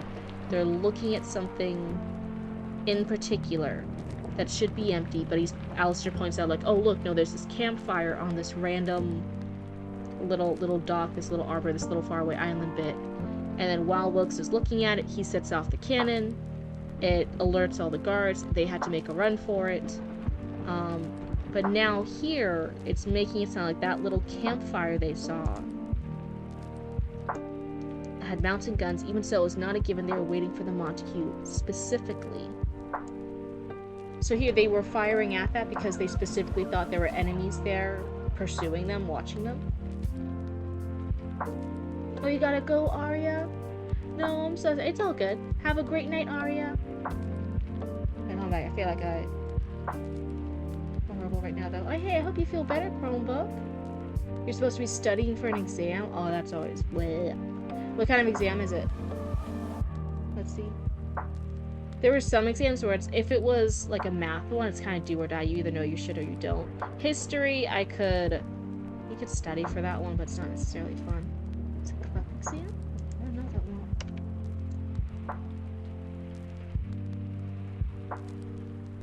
It's a computer-based one? Oh, bleh. I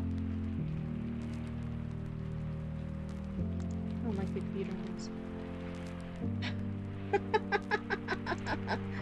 Oh. No, you're all good. Hey, fuck math in the ass.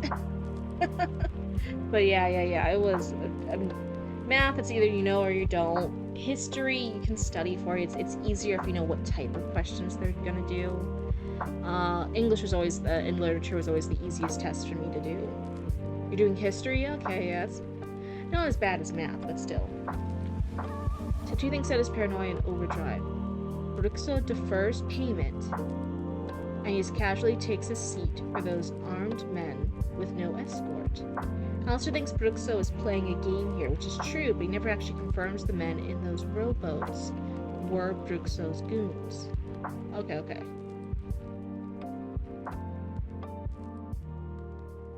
American history. Founding to Reconstruction. But yeah, I mean, it even depends on which state. I don't think people actually realize that. I did get to realize it going from being a Massachusetts cryptid to being a Central Florida cryptid. The American history you're taught does change depending on which state you're in. The history we were taught in Massachusetts compared to the history the textbooks taught us here as a Floridian, slightly different, very different emphases on certain subjects, and on what starting colonies you'll first learn about. Very interesting. Let's see. Try to approve it. Yeah. So yeah, there were some things here with this. The leap that Alistair is making in his brain as a first time read, I'm looking through it and I'm trying to keep up with his leaps and logics of, okay, went from Bruxo, I thought he was just being wild and crazy and like a Captain Jack thing, he was shooting at this random group of probably other guards out there in the thing, but now you're saying it's actually potentially connected to Bruxo, but he hasn't confirmed it yet. I would maybe, since we are following Alistair's point of view anyway, maybe there could be like just occasional little lines explaining his leaps in logic, because it could be I'm missing it because I am reading it in starts and goes right on and off with stream and segments, so maybe it's just me because it's starting to go missing something. But I would say this seems to be more important than what I initially thought, and maybe having an occasional thought of Alistair's explaining stuff would help readers keep up a bit more with him. But I wouldn't want it to be like anything crazy or out of place. Like, don't do like a full paragraph, like laying it out to the readers. Just like little thoughts, little inklings here and there of what he's thinking, just to make sure that we're all on the up and up. Yeah, just little bits.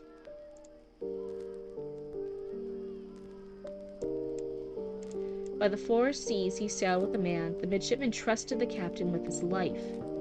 But some of his impulses frightened Wilkes more starkly than even the meanest headhunter ambushes on the open waves.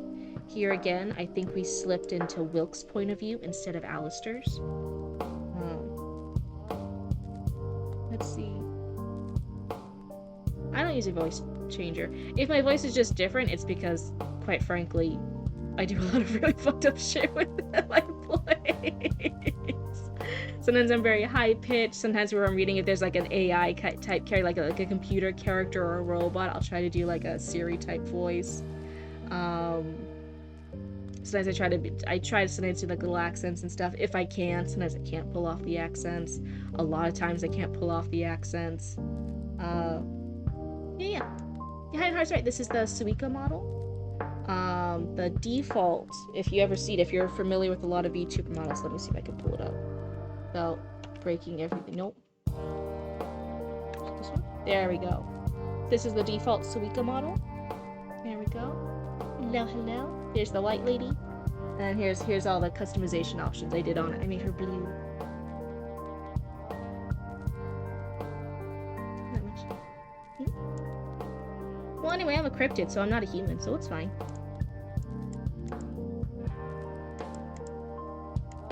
Let's see. Alistair froze just before he walked into the light of a street lamp. A figure waited at the middle of that light, wreathed in a pastel.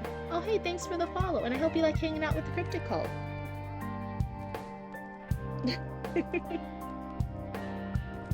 Good luck with the studying. In the middle of the light, wreathed in a pastel Tilmantil robe. I don't know that. I'm not saying it's wrong, it's just I don't know. Let's go learn something. Let's see what that is.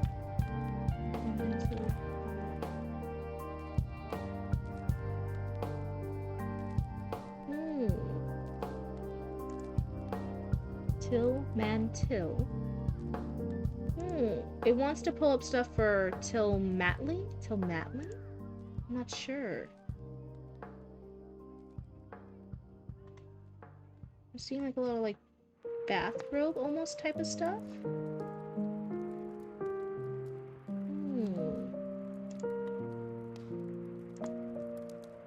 Tilmatley robe. Let's look at that instead. That looks more historical. Okay. I think this is probably what you're talking about. Never mind. Okay, I think I got it. Double check your spelling of this. I think that the last L and I might have gotten mixed around. It appeared to be woven with cotton. You're playing a dangerous game, Alistair Ravenberg, the figure said beneath a hooded coif. Alistair stared beneath the hood. His hands stayed at his side with no attempt to reach in his coat for iron. Not that he had time to reload. You might have misspelled it, yeah. Don't worry about it. It's not a big deal. If I can at least point out like little things like that, then hey, I call it good. I call it good if I can help out with something like that.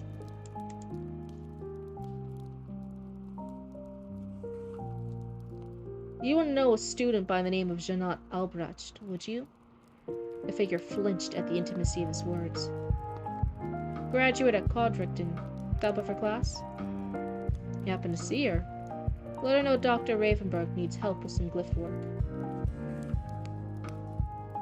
With only another moment's pause, the figure fled from the light. It was as if the Pueblos themselves held just as many shadows as the jungle the two men crept in from. Alistair resigned himself to the escape and left the figure be. The two sailors resumed their walk to the arbor after a moment. Alistair noticed that Wilkes was glancing more over his shoulder. Good swivel, Garrison. Try not to turn your head too much, though. What do you mean there's a singing routine? No, there's not. Unless Roots has done something without my knowing. No, the fuck there is not.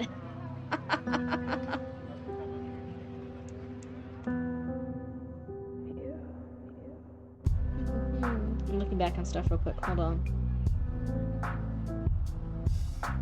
So we mentioned its switch point of views there. There's a figure beneath a hooded cloak.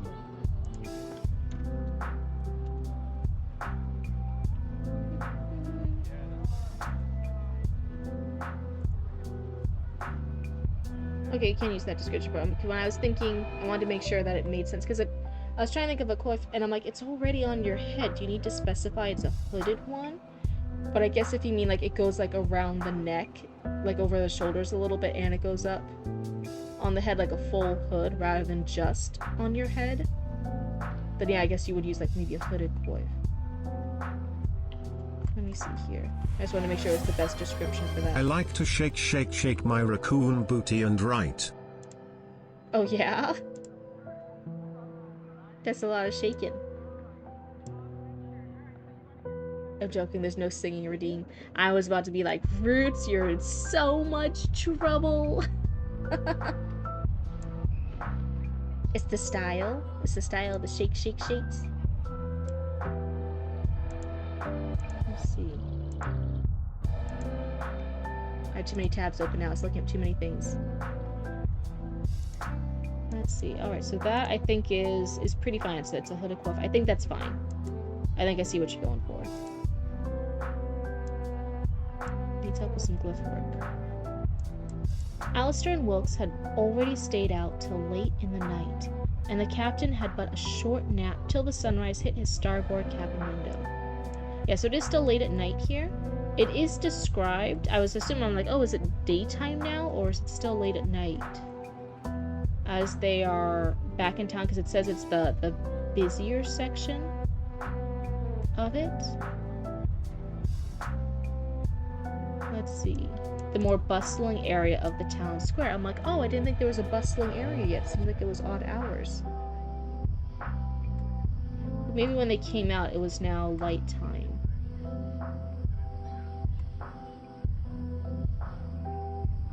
Okay.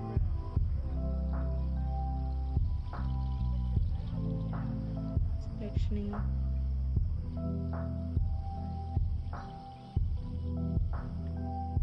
We emerged on the southern end of the city. But nope, I think it's still nighttime. So it's nighttime, but there's still a bustling area of the town square. And the town still has a nightlife, brothels, bars, and the like. Yeah, I guess it depends on the time. If we're talking like midnight to 1 a.m., that kind of time, like, yeah, the brothels, the bars, all that kind of stuff, it's still kind of its full swing, it's still going. There is a certain part, though, where, like, the nightlife goes to sleep. You're looking at, like, 3 to 4 a.m., things are kind of fucking dead. Things be dead, even for the nightlife people. 3 to 4 a.m., get close to 5 a.m. 5 a.m., it should be dead, except for, like, now the super early rise and grind type people. That's sometimes where those crazy wackadoos. 5 to 6 a.m., you're looking at the really early risers. That's why I'm like, I'm not quite sure. It's still for them. Because they eventually, when you're after you smashed at a brothel and after you drank a lot at a bar, you got a bedtime. You got a bedtime. Sometimes the bedtime's 2 a.m. Sometimes the bedtime's 3 a.m. But you got a bedtime. That's what I was running, like, the time. I had already stayed out till late in the night, and the captain had but a short nap till the sunrise hit his starboard cabin window. The light forced him out of an already restless nap. Nap and naps repeated twice. He couldn't afford to draw the curtains closed, however. After all, a note sat pinned to the molding of his windowsill. If you mean crown molding, I think there's a U in it. Molding versus... Or do you actually mean, like, molds growing here on his windowsill? Oh, wait, maybe I'm fucking wrong. Wait, hold up. Maybe I'm fucking wrong. Both molding with just the O and molding with an OU are correct. It depends on where you are. With just an O, it's standard American English. With the U, it's traditional British, Australian, Canadian, and other, basically outside the US. What? I had no idea. I didn't know that both spellings were correct. General text English defaults to just the O. Oh, I learned something new. So I guess it depends. Would your character, if they're more US American based, be thinking of this with just the O? Or is this character and the writing going to be more outside the US English and do it with the U? Whichever way you do it, it's just being consistent with it. I guess there's not a right or wrong. If you guys are ever... You slip between UK English and American English from reading a lot. Exactly.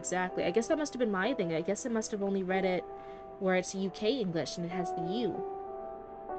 He's from Dublin? Okay. Yeah, and it can just depend. There's not a necessarily right or wrong. If you guys are ever curious about how do copy editors approach this kind of stuff when there's not a right or wrong, they will make a, I forget what it's called. They'll make a little Bible type sheet. They'll make a little sheet. That's the the Bible for in reference to your story. See, it was like a story Bible for like a TV show. That everything is, if you ever had questions about what's going to happen in the show, you refer back to your story Bible. They'll make a little script Bible for your story, and they'll go through and they will decide, okay, is this character, whenever in this character, the spelling, this is how they spell color, whether it's with the O and O or the OU, right, when it has the extra U or not. And then every time that we're going to decide on which spelling the author wants to use, and then it's going to be consistent throughout. Every single use of color has to be the same spelling. And then again, if it's the UK or the US, they'll keep it consistent, unless there's like a character thing, like if it switches point of view, and then if this character says that it's with the U and this character says it's just the O's, they'll have like little things like that. And again, it'll all be the little story Bible they made for your book. But they'll keep it consistent. They'll decide on stuff. So whichever spelling you do, if it's American US spelling, and it's from Alistair's point of view, then all of his words should be the American US spelling of it without the U's. If it's the UK spelling with a U, all those other words like color should have the U in it. It should just be consistent. Molding was supposed to be like a window frame, not actual. Yeah, and that's what I was like, oh wait, I haven't seen it spelled that way. Normally I see like the window frame molding as with a U. But it turns out both ways are correct if you want to see. Let me see here. You can see I was looking it up here on the side. Both are correct. Both are correct. Not a right or a wrong. It just depends again if it's US, American English, or British English. Whichever one you decide, it just has to be consistent. You just gotta keep that spelling consistent. But both are correct. Let me go back. That looks right. I have to switch all the UK English to American, or removing the US. But like hearsay since he's from the UK.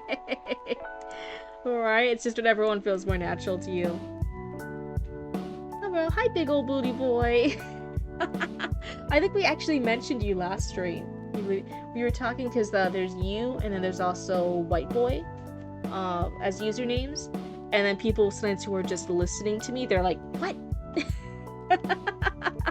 And you mentioned, oh yeah, there's a few people with their usernames, or if you didn't realize that was somebody's username, you would absolutely think I was just making fun of somebody. We were saying like big old booty boy, we said white boy, and we said nerd, who we'll use it like nerderine, but people just call him nerd. So we're like, oh hi nerd. Oh, hi, white boy. And same as yours, big old booty boy. It's just one of those usernames where if you don't know, it sounds so out of context. Okay, so he grumbled to himself. If the intruder truly wished to, they could have killed him in a number of ways, half of which he wouldn't even react to. Bruxo, the shadow group, whoever visited him won this morning. He tore the note off the sill and squinted to read the handwriting that set his nerves more at ease. So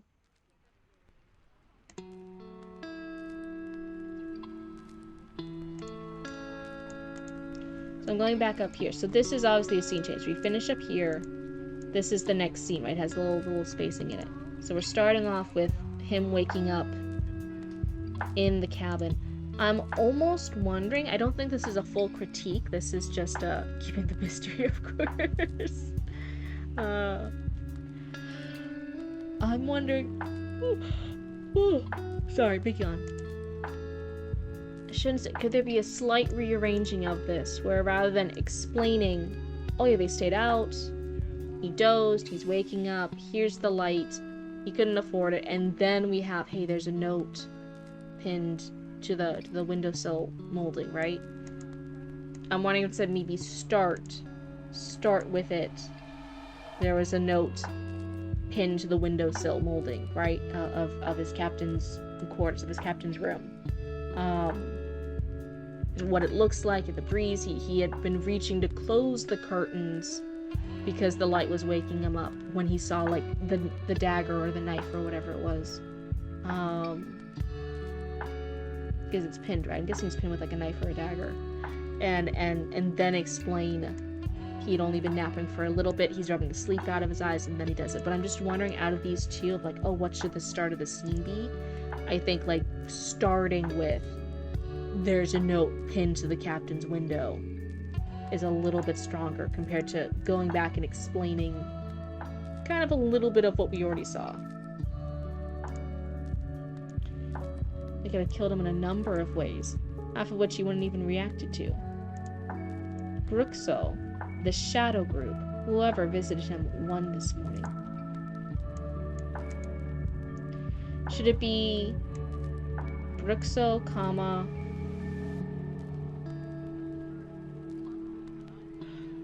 right now in its current framing, I think I'm worried. I'm like, oh, it almost sounds like the Shadow Group is named Bruxo, but we just know it's like a person who's named Bruxo, who goes by Bruxo. Bruxo, this Shadow Group. Should it be Bruxo, comma, that Shadow Group, comma, whoever it was visited him. Whoever had visited him won this one. Okay, that is right. This part's right. It's Bruxo, comma, the Shadow Group. That's the part I'm like, could we rephrase this slightly just for clarity? He tore the note off the sill and squinted to read the handwriting that set his nerves more at ease. Pagoda de Marchands, 8:30. Come alone. So it's a very technical thing. He tore the note off the sill. That's good. And squinted to read the handwriting. That's good. That set his nerves more at ease. So this is what I call a mini spoiler. It's when before we the readers know what's happening, you already tell us something. So before, it's kind of like some writers do it in the sense of, oh, like Clementine thought she was about to die, but then she didn't. Her eyes opened up and she was still alive. I'm like, oh no, don't spoil the thing right before you reveal it in the next sentence. It's a mini spoiler. You're spoiling something that happens right before it happens. Like it's a mini spoiler. So I just leave it off at he's tore off the note. He's squinting at it, trying to decipher it. He reads it and then say, oh, it set his nerves more at ease. He recognizes the handwriting. Ooh. He tore it to tiny pieces, scattering them to the sea breeze. That is a cool detail if he knows the handwriting. That's neat. Alistair looked at his long coat, pulled taut on its hanger. That thing was so bloody stiff and heavy. And so he slipped into it, minding his knees as it swung closed around him. His table in the middle of the room was the only source of chaos. His hourglasses and dividers helped keep everything pinned down for when he needed to check them. Bookshelves were well packed, dust rarely set for long, and his bedding still found itself reset before he left his quarters. Is this the same coat that was like really damp just a few hours ago? I wonder if it had time to dry. That's just me being a fabric nerd. Don't listen to me. Hardwood encased the whole interior, and scented candles lining the shelves helped keep the air welcoming for the occasional womanly company. The cotton carpet upended itself when he entered last night, and he straightened out before stepping out on deck. But I keep seeing something. Let me take a sip here real quick.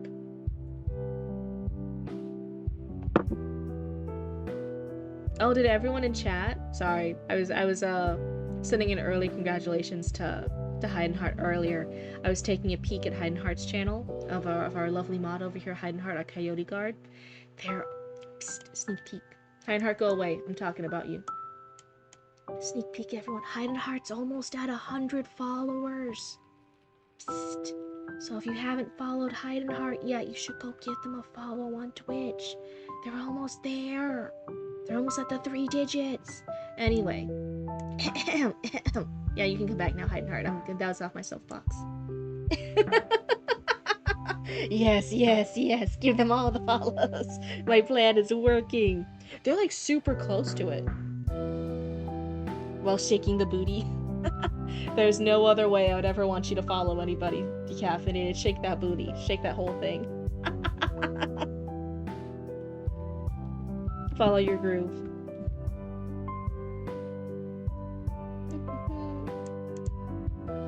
I like the character personality it gives here for this game. I always want, when you describe settings, it's really important to describe it the way the character sees it. Show some detail of the character.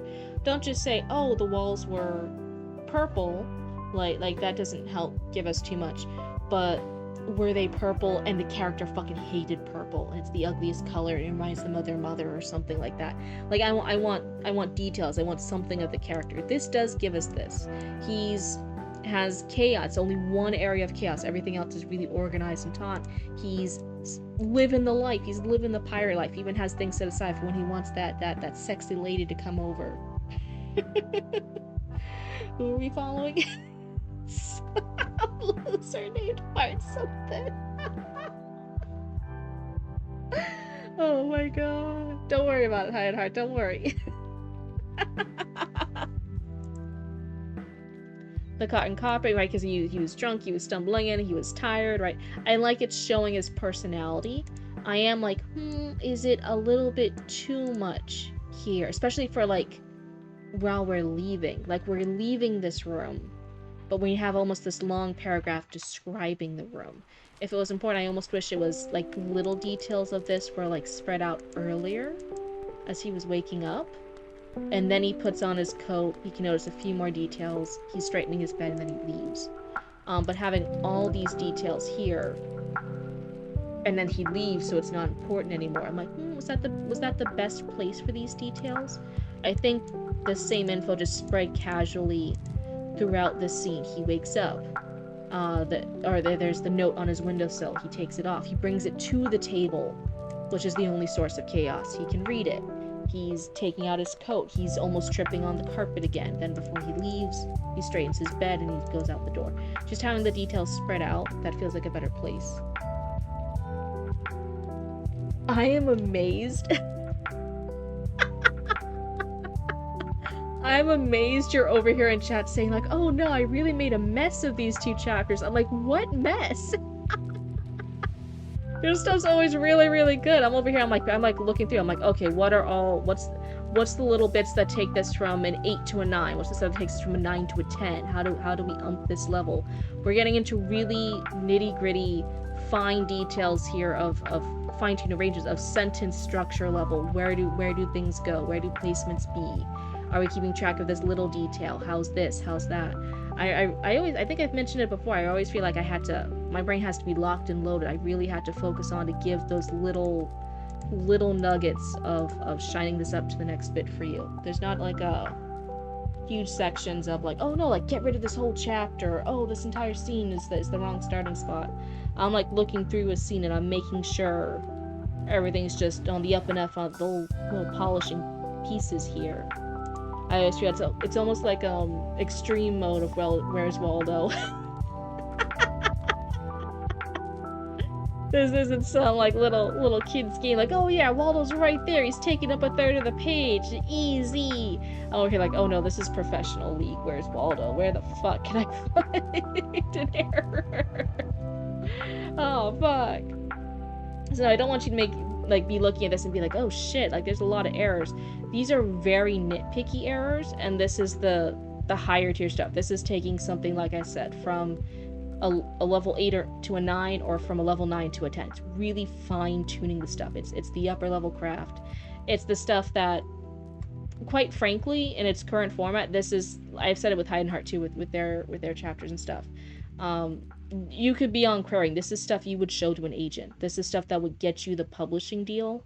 And then I'm really like looking for minor tidbits of after you've gotten the publishing deal, these are the kind of critiques and stuff and edits that that round of editors would be giving you to do those final edits before actual print, right? Because there's still a lot of work you do even after you get the publishing deal. That's when the real edits begin. But this is still fantastic and great. You should be really proud of it. He emerged from the stern. The gentle sting of sea foam peppered his face. He wiped it off, realizing only then that he hadn't shaved.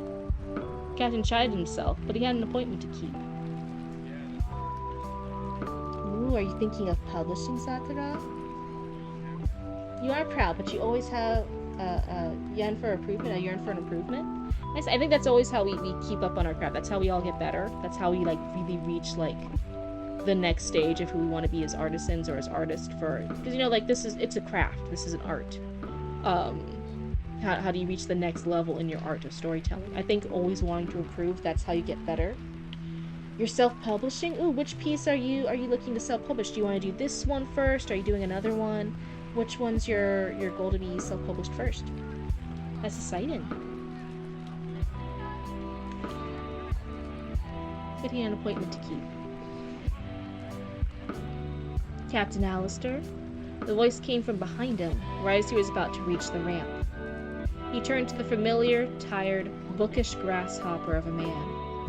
Quartermaster Ephraim Calloway. Is it Ephraim? Ephraim? Calloway. Send tips for marketing. Gonna lead with this one, but I also have plans for The Hunt in the Shallows. That's the other one we're reading, right? That's the French one? Right? Because I was like, oh wait, hunt. Shallows. That's water. Hunting monsters. Ephraim. Yeah. Ephraim.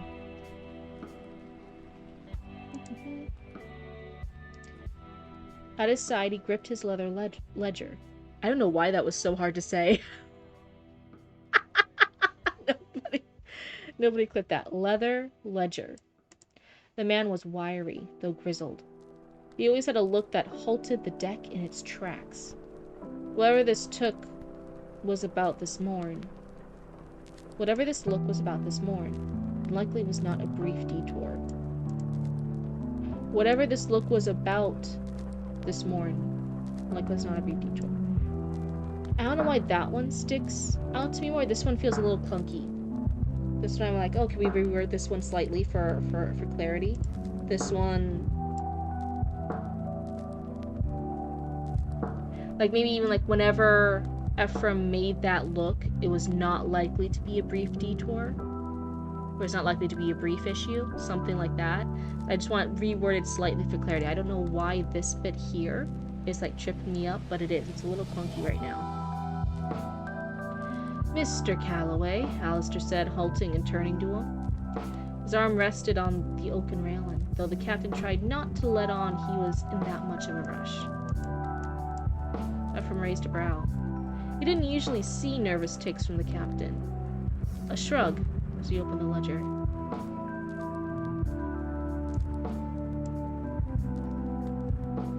Is this bit here? Are we head hopping here? Is this from Ephraim's point of view? It's so interesting, actually. Most of the head hopping, it happens occasionally. It sneaks in a little bit. Normally, when writers struggle with head hopping or a slight switch in point of view, it will be for like paragraphs, and it happens very consistently. Of like you can see it like every page or every other page, and it's multiple times the pages, and it's happening pretty consistent. Like every few paragraphs is this point of view. It switches to this other person's point of view. It happens over here. Happens again the next page. It's like pretty consistent when people are like head hopping or switching with point of views. With views, I actually had to like really keep track of it because it happens so subtly, and it happens like for like one sentence. It will be like one sentence that's slightly off, and I'm like, wait, double check. It's so sneaky. You're right. You do it like the sneakiest. I think you're one of the sneakiest people I see with it. Normally when someone struggles with it, I can point it out more clearly. It's a more like obvious struggle. You do it sneaky. You do it so fucking sneaky. It's like one individual fucking line. I had to like catch myself. I'm like, wait. That one line. Hi, Luna. I thought I saw Luna. Oh well. It's actually really quiet. Luna's out with one of her babies tonight. She's out with Ghost. I haven't heard nothing from them. Oh. Everything's probably fine, right?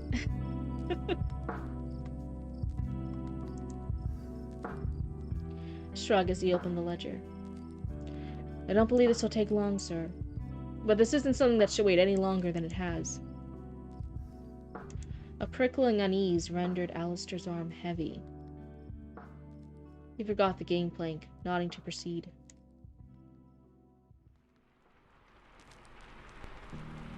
My biggest achievement in the clips I made is finding the gray. I know! That one's still insane to me. A frame perfect transition. That was an insane clip. I have no way, to my current knowledge of abilities, of recreating that. That's insanity. Oh my goodness. Oh, I'm having yawn.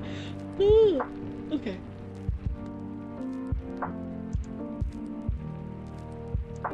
I spent the evening reconciling Captain Rhodes' accounts.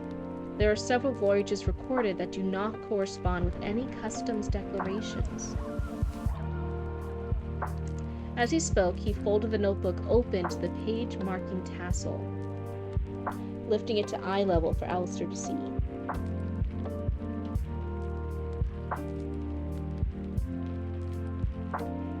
Ooh. Oh, kind of want for human trafficking. Oh, hey, hello, welcome on in, Raiders. Let me go ahead and write a little welcome message. Welcome. I did not spell that right. There we go. Hello, welcome on in. Did you guys have a fun stream? What were you guys up to? Sorry, I had to take a sippy real quick. Were you guys doing anything fun? Were you guys doing any reading, writing, sprinting? What were you guys up to? Give me all the details. Otherwise, right now we're doing a critique right now. No, it's okay, Zoe. They're fine. They're cryptid friends. Cryptid friends. They're not hunters. They're friends. They're friend-shaped. Believe it. Trust. Trust, trust, trust. Right now we're actually reading Zatara in the upper right-hand corner. Welcome, welcome. Come dance and write with us. Assassin's Creed, Black Flag Resynced. 9 hours? You just did a 9-hour stream? How are you not like fucking dead? I'd be so fucking tired. I did an 8-hour stream one time. I was exhausted. Oh my god, were you guys having fun with it though? I haven't seen much of Assassin's Creed actually. I didn't play a lot of it. Was it a fun game? Is that one of the good ones? This is their ghost rating. Oh no, rest in peace. Rest in peace, Esnick. I'm so sorry. You enjoyed this one? Good, good. Black Flag is the Black Flag. Flag.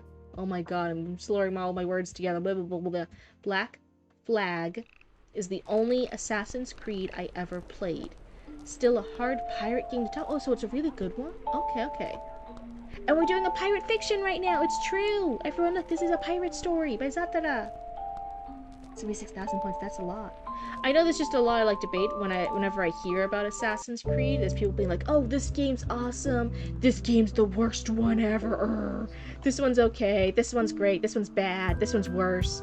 No, this one's the worst." You know, it's like there's a lot of Assassin's Creed games. A lot of people have big opinions. What are we gonna do with 100k points, Zoe? What redeem should I have? I'm getting nervous. Oh. Everyone loves the ship aspect of Black Flag, and I'm terrible at it, so I hate it. Love the story though. First Assassin's Creed game for you was Rogue.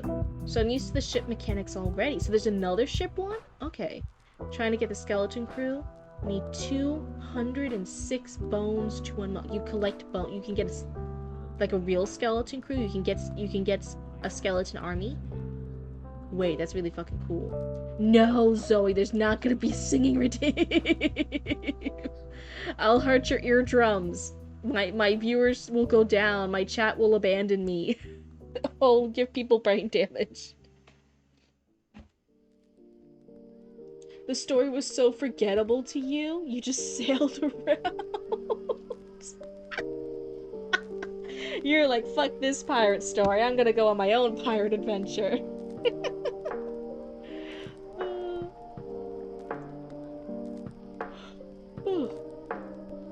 Satcha, oh no. Write a 5-chapter fic? Oh. That's a big fic. That's a big bit. But it is 100k points. I mean, it takes a fucking long time to build all that. So it does have to be a pretty big redeem. Oh, I'll think about it. Write in the suggestions. Write in the suggestion section of Discord. I'll think about it. Captain Rhodes accounts. So anyway, yes, hello everyone. This is Zatara's story. It's a pirate story. We're reading it. We're giving critique and feedback. Normally when people submit, it's just 1 or 2 pieces of critique I give. Zatara submitted a few times and we're really going through, we're nitpicking this a little bit more. We're looking for everything we can to kind of like give this a nice shine and polish, give it its tip-top shape. You guys in chat can also ask questions, give critique, give ideas, give suggestions. The only rule is, you just gotta be nice about it. Right, we don't want any mean raccoons in our chat. That's not helpful. As he spoke, he folded the notebook open to the page marked marking tassel, lifting it eye level for Alistair to see. So here, for this part, I'm looking at almost slight repetition. He folded the notebook open, rather than just saying he opened the notebook. It's describing the exact way he does it, but it's still just opening the same. We're nice. You guys are actually very nice, wonderful raccoons. I love having you guys in my chat. I'm actually really grateful that when I did start streaming, it was here in this community, the reading and writing category. Because I don't think I could have gotten such a nice following and like genuine people being exciting and encouraging in like some other game type category. I'm like so thankful that I just had the inkling to start here. I've really mean to cryptid.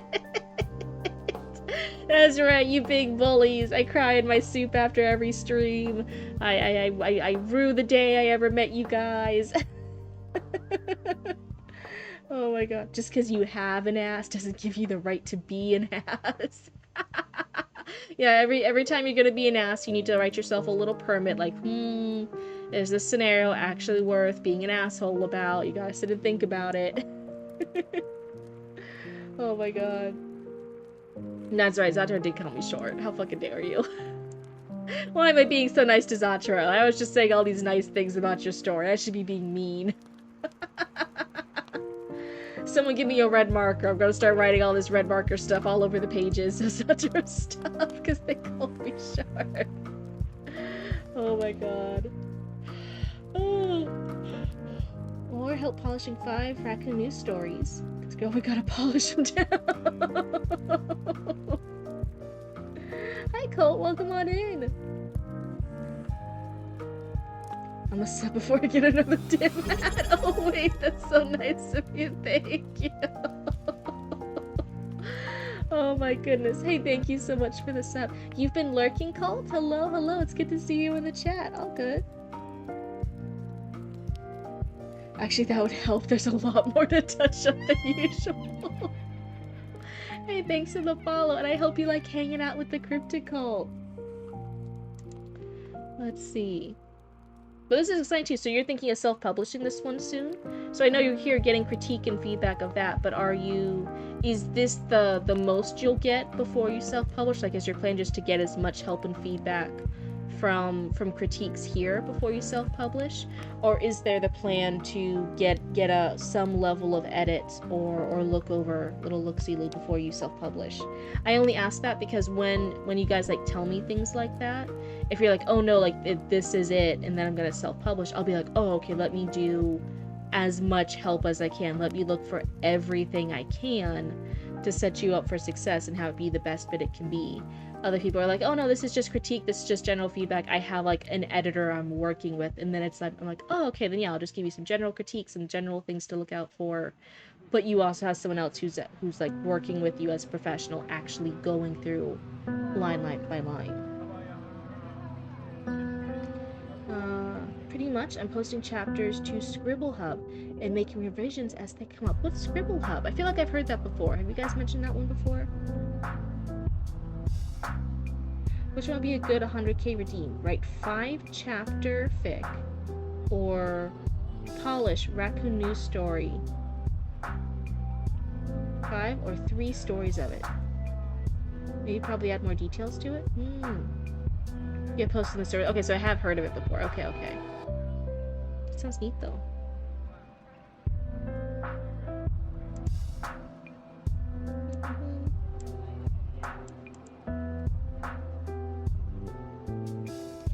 He opened the notebook to the page marking tassel.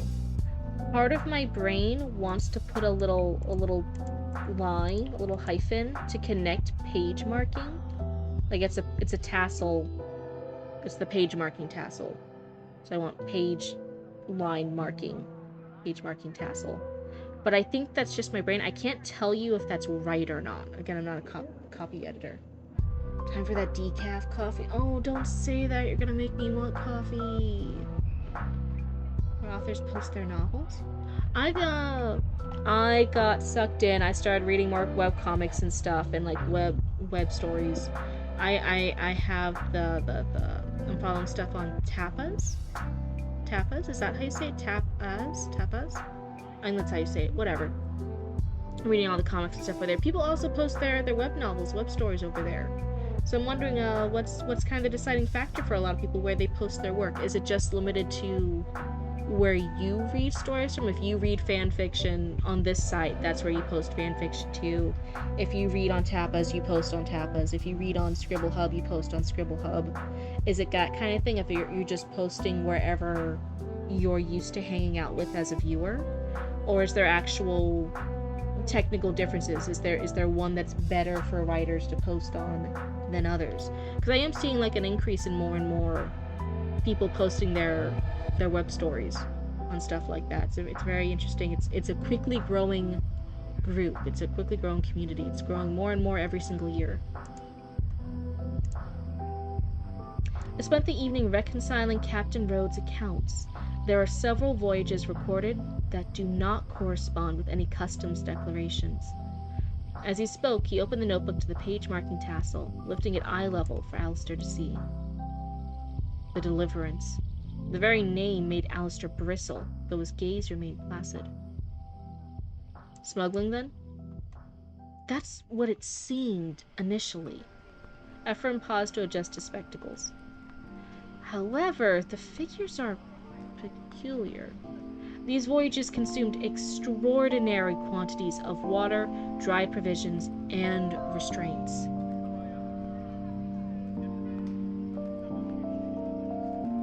And I keep up posting, but if you're looking to read casually, use an ad blocker. Hi, Luna. Luna. You're a beautiful tuna fish, Luna. Yeah. There are so many scam ads on webcomic and manhwa sites. Yeah.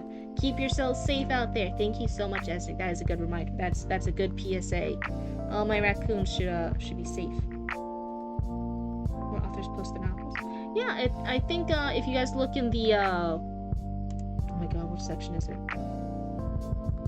The writing section? Yeah. Of maybe I should have it be a different section. Because people do post their writing in the writing section, which is where you're supposed to be, but I think people also are posting like the helpful links, the helpful info, stuff like that in the writing section too. Should I have it in a... Should I split it up? Maybe I should split it up. I might reorganize the Discord section soon. A resources channel? Yeah, that might be a good name for it. Maybe I should have it as separate as a resources channel. That might be good. Gotta think about it. Water, dry provisions, and restraints. Alistair's mind was flooded with chains, hot to the touch in the darkness of the hold. The stench of shit that the humans couldn't even leave their seats for. The only time light illuminated the hold was when the hatch above was unlatched to bring down maggot-infested hardtack. For a moment, the black heat seemed to close in around him. Restraints? The intrusion blew off with the passing breeze. I like this description. And I like that since it's so dark, but also like really hot and humid, I like the description of it's this black heat. I like both those descriptions. Those are some two bangers. Kind of back to back right here. I do like those. This part here, I'm wondering, because I know your writing level, I know how good your writing can be, especially with two bangers right after it. Alistair's mind was flooded with chains. I think that can be reworded. I think that could be stronger. I think your writing could be a little stronger with this bit. Even if you wanted to keep the same bit of it, was flooded with he like remembered chains, or his memories pulled back with chains. I want some slight difference to this. I want this to be a little bit different, a little bit stronger, a little bit more clear that we're having this memory flashback. But I also think your writing style, I think this part here could be reworded to oomph it up a bit. I think this part could be stronger. Yes, Captain. Everything from manacles to iron collars. The provision saw a dip in consumption as well after a few weeks at sea. Oh. Yeah, I know what that means. There's less mouths to feed. They lost some of them. He threw them overboard. The words escaped Alistair's lips as a growl. Ephraim remained silent, but nodded. Fine then. What of the cargo? Alistair asked, ready to make a mental note of another plantation to raid. That's the hitch, Captain. There is no cargo listed. Your own story's gonna be pirate themed too? Ooh, a lot of pirate. We had one day where it was 3 stories we read. They were all sci-fi. There was another one where all different genres, but each person was struggling with the same thing. I forget what the struggle was. It might have been point of view. It might have been tense shifting. I forget what it was, but it was different genres, but everyone struggled with the same thing. So it's kind of funny when like the stars align and there's like some unplanned uniting theme for everyone in. Here it apparently seems to be pirate stuff recently. Mixer Chatty Maddie has the pirate vibes for theirs too. Yeah. Theirs is inspired by I'm forgetting it right now. Treasure Planet.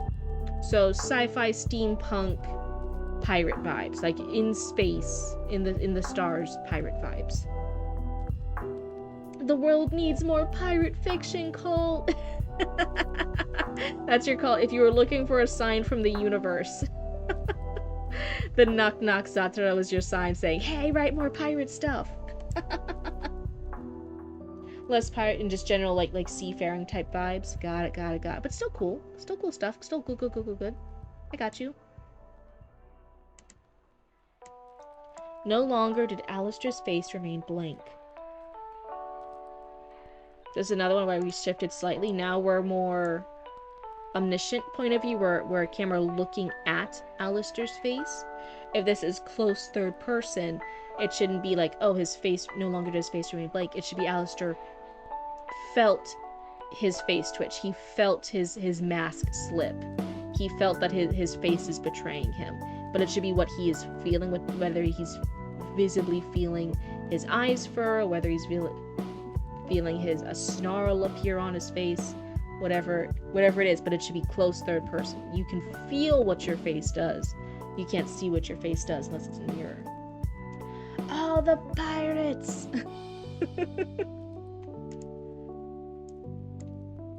He pored through the pages, trying to find any trace of the registry, even only listed a quantity.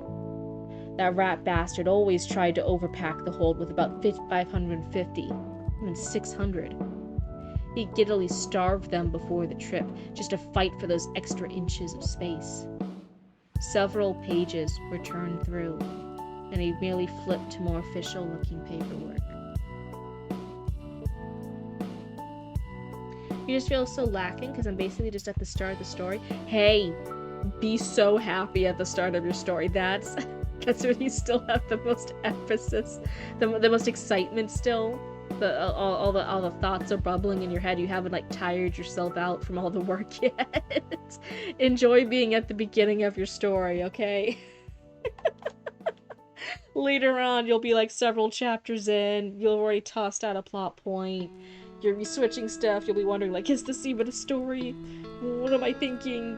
Whose point of view is this? Is this my main character? Do I need this many side characters? What tense should I write this in? Is this all wrong? Bah! And then you'll be like throwing it around at the walls and stuff. Enjoy being at the beginning. That's one of the nicest parts of the journey before the rougher waters of it. So then start with blowing something up. You feel like we had that at the very start? Ooh, that's exciting. Under ideas, freely given on the internet are plagiarism free. Yeah, as long as you have enough unique details, as long as you have enough of a twist, technically anything's plagiarism free. As long as you do your own shit, as long as you make it enough. The Lion King, it's just Shakespeare. They literally it's literally retelling of Shakespeare stories, and it's just with lions. That was the big gimmick. That's the big thing. It's animated with lions. There you go. Remember. That's the bit. Remember who you are. First one's Hamlet, and then the other one's Romeo and Juliet. Yeah. Talking about all the stress for mid-game, I feel at the very start. Ooh, relax, shake it off, shake it off. It's all good. Just let yourself write shit. Allow yourself to be fucking terrible. Fill that first page with garbage on purpose. Purposely write as terribly as you can. It's fine. You can literally start off. This is the example. This is why we start with the weave screen. Blah de blah. I can't think of a cool intro, but it should introduce my main character. Bitch has no name yet. After she killed the dragon. Right? That's the kind of shit you can do. I genuinely do write my rough drafts this way. This is how I actually outline novels and stuff. I write it in this format. Whenever I get stuck, like the Necromancer's dad storyline, the Necromancer's daughter storyline, what is it? Because the Necromancer's dad still doesn't have a fucking name yet. It's literally just like, whenever he gets stuck, whenever I can't figure out what he's doing in a scene, I just start insulting him right there on the page. Like, blah, blah, blah, I should make you bald. Blah, blah, blah, how did you even get laid? How do you have a daughter? You have no game. I should have killed you off in the first chapter. Start doing something interesting. There's all this different stuff, right? You can write whatever shit you want on a page. It's your page. Do whatever. It should be stress-free. All your stress is from editing. I had perfectionism. It was such a struggle, and I would write great prose. My physical on-the-page writing would be great, and I would write for a couple of pages, sometimes even a chapter, and it'd all be great words. The words were so great, and I never finished any fucking books. I never finished any full stories. They was all up in my head, because then I'd realize that it's so hard. You cannot write it perfectly the first time. You have to let it go. You have to just write shitty garbage the first time. Get all the ideas, get all the problems, because there will be problems in a first draft. There just are. Get all the problems out, work through them. You haven't used all your pretty words yet. You haven't used all the hard, big brain stuff to write pretty prose. Now when you have a story, now you can fix it, and then after you fix it, then you can use all the pretty words. Make it work first, then improve. Same goes for inventing. So yeah, see, like, make it once and then make it good. But you can't make it good the first time. There is no writer out there who has made a perfect first draft. And that's fine. That's absolutely fine. You feel like you're writing good dialogue but crappy narration in between. That's fine. 100%. Lean into it. Do worse narration in between. Write fucking garbage. Write your cool lines of dialogue, and then in between it be like, IDK, there's trees and shit. Maybe there's a bug. I don't know. It doesn't fucking matter. They're outside. Fuck these bitches and hoes. I hope they get sunburned. And then write the next line of dialogue. Right? Just write shit. You can fix it later. Yeah, but the perfectionism should come for the revisions, for this editing, for all this stuff. But write apps, give yourself permission, and that's why it was so hard to shift over to this. I purposefully, even if I have like an idea for a good scene, for a really good intro, before I start, if I just write my good intro with my good prose, it sets me up for failure, because then I want the rest of it to be good.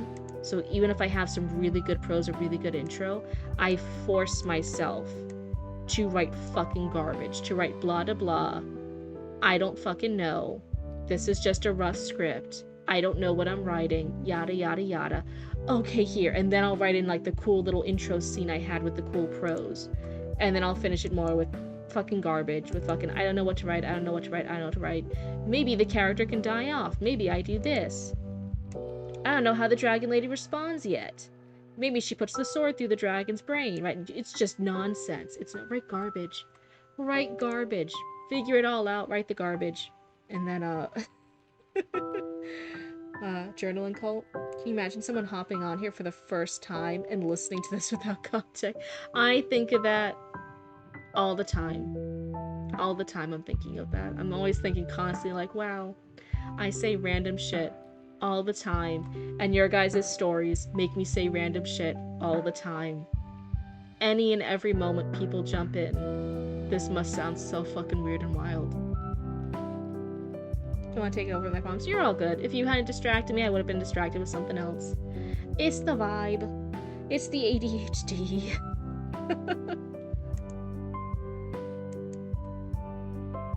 Such more official looking paperwork. There are also repeated payments made to the Pagode de Marchands. Not once or twice, over the course of years. The captain's teeth were now grinding together as he read through the ledger. There appeared to be about 37.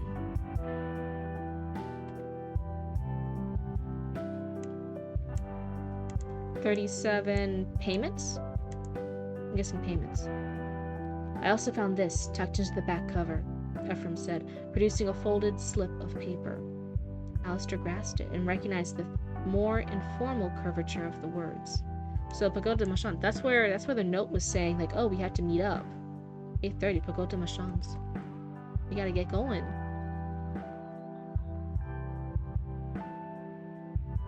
Problems equals plot.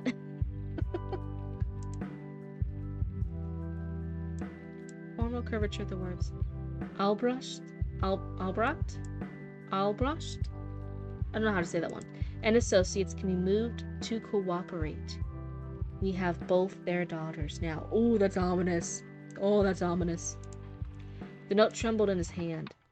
He folded it away into his coat pocket. I'll be keeping this, Ephraim. Go ahead and handle the paperwork in that ledger. Just so happens I have business at the pagoda this morning. Aye, Captain. I'll drop this off at the harbor master, he said, setting the ledger on the wooden breast rail to begin signing. There was so little to read from the quartermaster's demeanor. Had Alistair not sailed with him for over 5 years, you would have thought Calloway a callous man. But the quartermaster was even more intimate with loss than the Montague's captain, and rarely did he open about any of it. Should he open up about any of it? That's how I want to say it, but I'm not sure that's right. Oh, hey, thank you so much for the 7-stream streak. A glass of brandy with Ephraim tasted differently, burned differently than merry debauches like the night before. I like that line. I like that one a lot. I think that's a really, really interesting way of doing it. Not just the vibe, but it's talking about the drinking with him, but it's talking about the vibe with it, this somber, this understanding, this mood tonal shift of two people who know loss.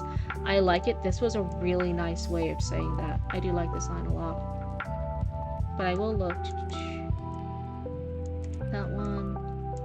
That one.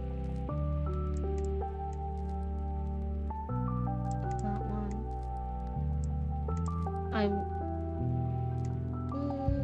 It's like only a little bit. Hi, brothers. Oh,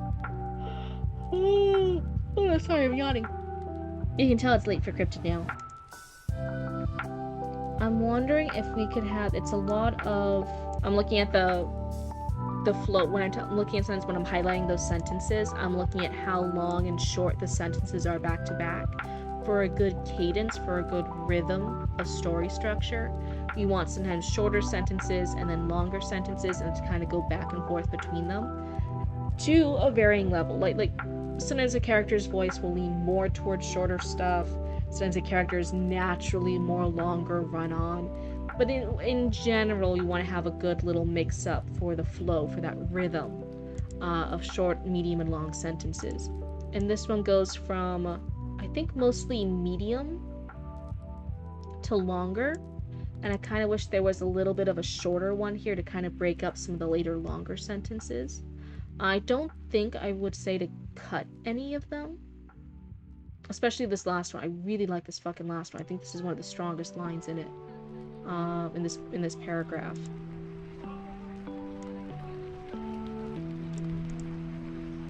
Let's see.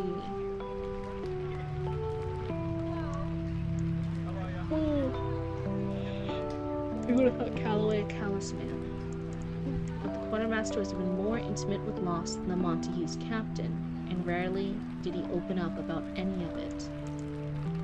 A glass of brandy with Ephraim tasted differently, burned differently than Mary DeBosch's like the night before. Maybe I'm talking shit.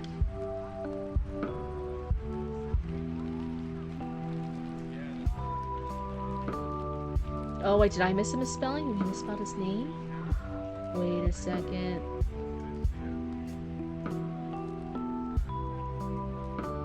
Oh, is it there? Ooh, wait, did I miss it? See, this is even why too. I'm like, ooh, and like I said, I'm not a copy editor. I won't always catch those kind of mistakes.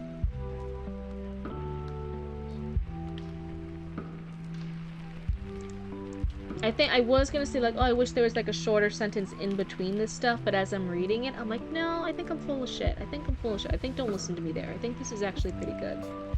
Don't listen to me. Alistair's boots clomped upon the gangplank as he made his way to the pier. His thoughts swirled through tumult that easily could have led him astray.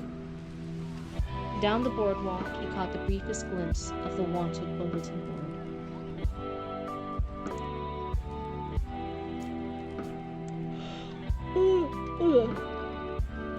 First, I think right when we talk about voice, since this is mostly following like Alistair's point of view, we're just outside, we're like kind of watching everything throughout how Alistair views the world, how he understands it, how he understands the other characters. Slight word choice thing. I'm wondering if clumped would be the word Alistair would use. He actually, surprisingly enough, he's been very knowledgeable, very intellectual.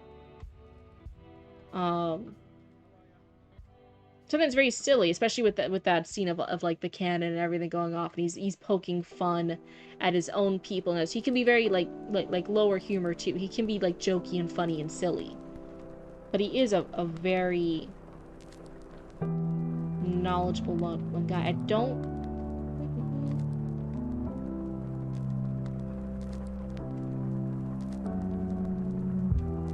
Wilkes would say clomp.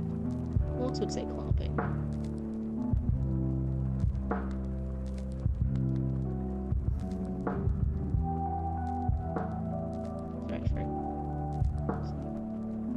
I don't know, I just don't feel like that's the word. I feel like it would be some other description for it. That would be in Alistair's voice. I don't like clomped for him. He made his way to the pier. His thoughts swirled through tumult that easily could have led him astray. Down the boardwalk, he caught the briefest glimpse of the wanted bulletin board. His likeness already had a sketch, as well as Garrison's. Plucking them both off, he borrowed the candle from an open windowsill, with but a few inches of wick left. He guided the pages over the flame, setting the candle back as he let the fire slowly trail across the paper. Once the faces and names were well and truly scorched, he dropped it in the gravel. It appeared they really would have to move soon.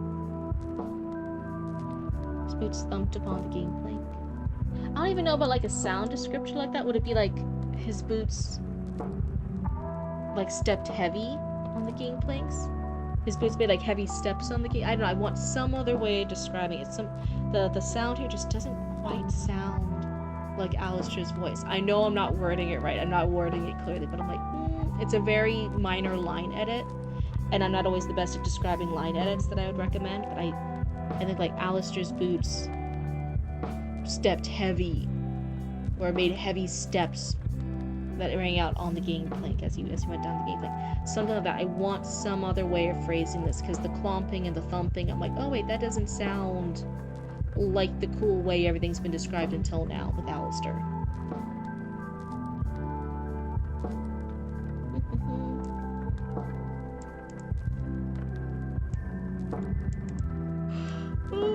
Oh, you can tell me that's why I'm describing things so poorly. It's because it's almost 12:30 in the morning, so it's about half an hour past midnight. Maybe now that I'm old, now that I'm in my 30s, I can't stay up past midnight anymore. What's going on? Why can't I do that? Which is gonna be really bad for me for the game stream next time. Gab was doing it at a really quick pace. Gab Smolders was doing the game at a really good pace. And I think even then, that was about 7 hours. 7 hours of gameplay. Should I start stream early? Everyone in chat, how do you... I'm older than you, I stay up until 2 a.m. Yeah, I don't know, maybe I need to sleep earlier. Maybe I'm weak sauce now. Do you think I should have an earlier stream if it's going to be a long stream? Because I want to have a long stream for that game, but I don't think I can stay up too late. My body's just not a... It's a baby hag moment. Yeah, I'm just in my 30s now. I'm a baby hag. One day I'll grow up to be a full hag, but I'm at least in my baby hag era. I stay up until 4 a.m. on a good day. I can't do it. I can't do it anymore. Thankfully, I work from home and I'm my own boss with Roots. Like, we're our own bosses. Cryptid Roots is our business. For everyone new here, hi, shameless plug. Yes, Cryptid Roots is an embroidery patch and apparel business. We do all the patches ourselves. We do all the embroidery ourselves. You can check out our Etsy shop over at Cryptid Roots. If you want cool patches, go buy them. There you go. That's the plug. You stayed up till 5 a.m. yesterday? Oh my god. I'd like it to be earlier, but I have so little control over my schedule anymore. I have so many closing shifts these days. Oh. You know, I don't mind. I didn't mind when I worked retail and stuff when I had closing shifts or if I had morning shifts. I just wanted to be consistent. Like, I hated having a closing shift one day and then opening shift the next day. That was fucking brutal. That was unfair. People who make schedules don't do that. That's so brutal. I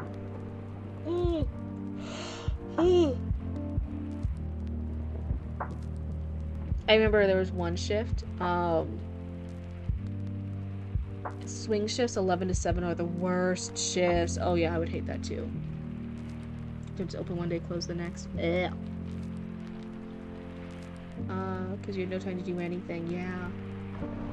I'll skip sleep for this, but I've so checked out on working retail. Oh my god, yeah, working retail was... the sad part is I'm actually really good at it. I was really good at customer service at whatever job I worked at. I was star employees. I had really great sale conversions. A lot of customers liked me. A lot of customers would know me. Didn't matter what stores I worked at, what type. I was a really, really good salesperson. I was really, really good. I'd learn a lot about stuff. I'd be really well informed. I'd learn a lot about the area. I'd be able to get like a lot of good stuff for the customers. I was good, and I could yap, I could chat, I could have good conversations at the till while I'm bagging people out. I could do all this stuff, and it's just retail work is brutal. They consider it very much like an opening type gig, like a starter gig. It's not like a career. But then they want really good customer service workers, but then they're trading them as very short turnover, as very quick, easily disposable type workers. And it's like, if you want really, really good, because customer service is a skill. Customer service 100% a skill. Some people have it, some people do not have it. Dream Chung Tree, if I can get it, that would be exciting. Let's see. Let me go back to my lo-fi beats here. Yeah, so maybe for next stream, it might be earlier. If it is, see, oh, that's like a game dev group that you want to work with. I know that name. What games do they make? I know that name. I do know it. That's not the Witcher developers, is it? Oh, Cyberpunk and the Witcher. Oh my fucking god, look at me. I'm so fucking big brain. I know a thing. Sorry, this is just really exciting. Normally I don't know like band names for songs or like game developer names for projects or anything. Like I'm really bad about that. But I knew that one. I called it. You're in for the Cyberpunk? Aren't they like a particular like close group? They're, I want to say Norwegian, but I might be fucking wrong. Nobody quote me on that. I feel really bad if I'm wrong. Bluba knows a thing. I know it happens so fucking rarely. What do you guys listen to me? I so very rarely know things. They're like a really close. I think they're all like in the same country. You follow Outstar. She used to work with them, but she streams now. Ooh, that would be a cool connection. Polish. Okay, but they have a Boston office, and I'm a Massel. No, oh hey, yeah. I was in Massachusetts. I was born in Massachusetts. I lived there for the first few years of my life, before the cryptid family went down to Florida. Hello, hello. And if you're curious, like, is it actual thing where like you tell people in Florida that you're from Massachusetts? Do they call you a Massel? They absolutely fucking do. It was a really big problem for the first few years we moved down here until we lost the accents. You're actually in Salem? Oh, nice, nice. You still get stoned, but in the fun way. I'm literally organizing the Witcher books on my Kindle right now. That's so funny. I was born outside Boston area. New Hampshire area? New Hampshire? It's been so long, it's taking me a hot minute to remember a lot of stuff. But yeah. Yeah, but not in Salem. I wasn't cool. We did visit Salem a lot, and Mama Cryptid would used to let me play in the graveyard a little bit when I was a baby cryptid, while she was out doing stuff. It was Mama Cryptid was still single. She hadn't found Papa Cryptid yet, and one of the jobs, because she had to escape her family and she was raising me solo, right? She was saving me from bad stuff from my biological dad. So one of her gigs she would do, because Mama Cryptid was a witchy woman, she actually made scrying mirrors. You know, those black, dark mirrors that you use for scrying purposes.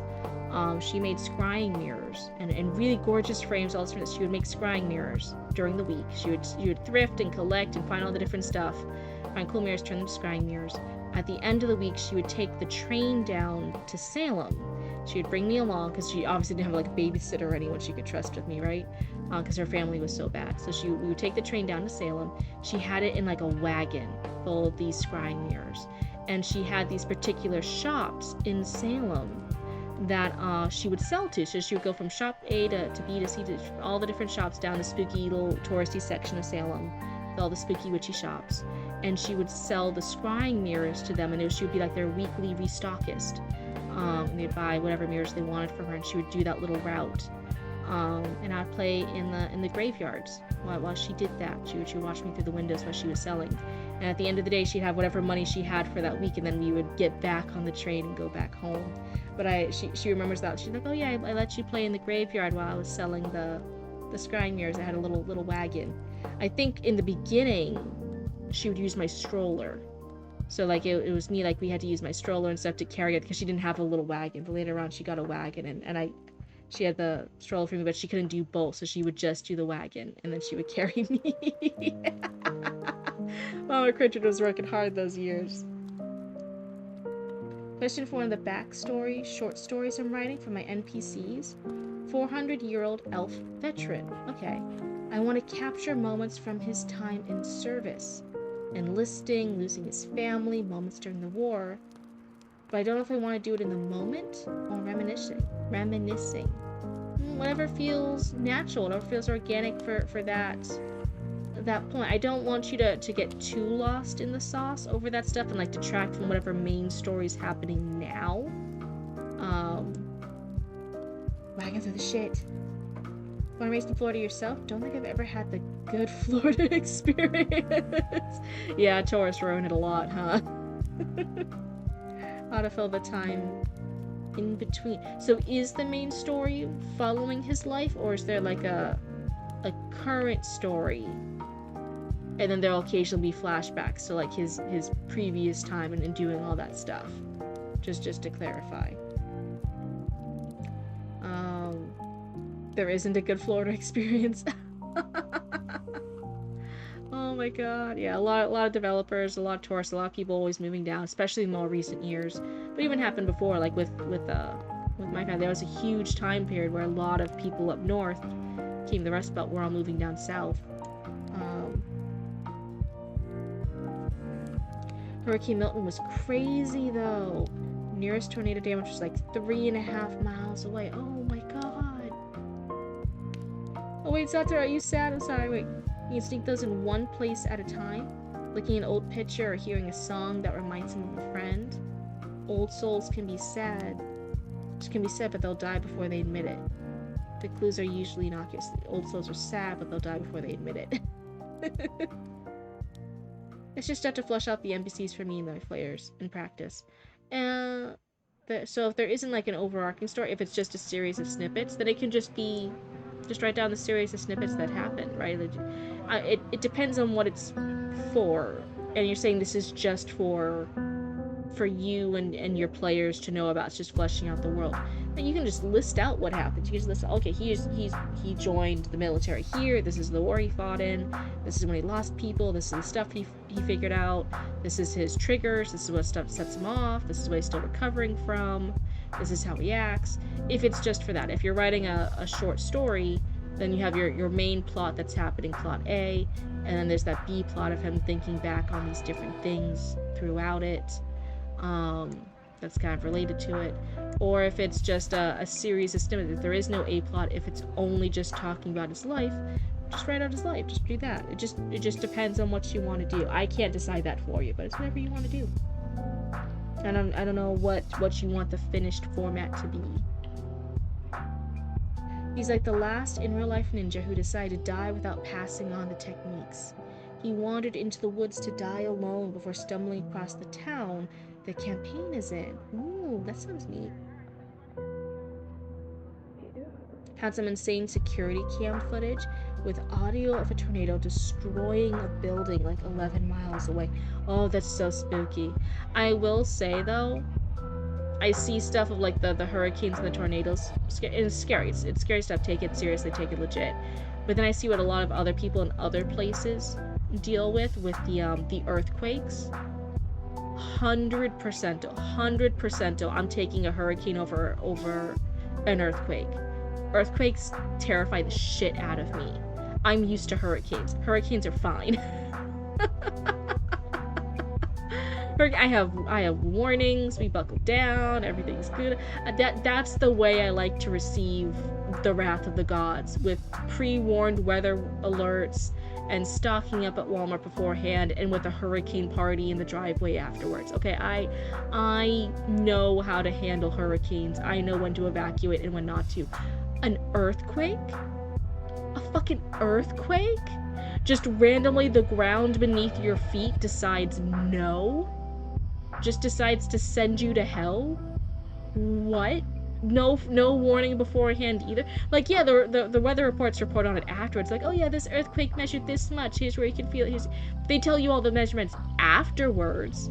There's no warning of an earthquake before the earthquake hits. I have fucking alerts of a hurricane a week before it fucking hits the land. What do you mean? What do you mean? Earthquakes are fucking terrifying, man. Earthquakes scare me. I'm not moving anywhere with a fucking earthquake.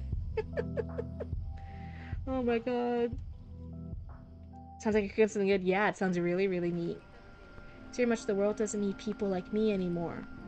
That and the sins of his past haunt him. They haunt his ass. One of like 13 NPCs I want to write about. It sounds super cool. You got a lot of cool characters. You got a lot of interesting worlds. You got all the world. But it just depends on how you want this format to be. Do you want to write it as a short story? Are you just writing down his lore? Just accurately, chronologically write down his lore? Are you writing this as its only piece of what happened before he met the party, and it's just a little short story with an A plot, and then the B plot's him remembering stuff? Right? It just depends. You just gotta figure out what format you want to do. I'm gonna read a little bit more. Why did I start? I want to make sure I didn't like completely fuck over Zatsura today.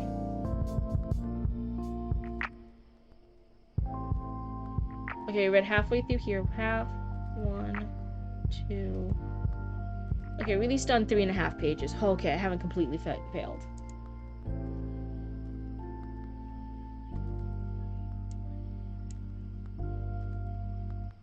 Dodged in the gravel. It appeared they really would need to leave soon. So this is a minor nitpick. This one sentence, we have multiple things happening in it, multiple moments. Here, it starts off with, he's guiding the pages over the flames, right? That's one action. And then it goes into the next action, setting the candle back, and then a separate description as the fire slowly trailed across the paper. it's a lot. So even though it doesn't look like a run-on sentence, it has a lot of stuff happening in it. It's a very full, it's a two full sentence. I'd split this, I'd drag it out. It would be two cooler sentences, two cool separate sentences. Describing him burning the paper, and then the particular way he sets this candle on the candlestick back, maybe, and then he walks away from the paper. But it will be two sentences, not one.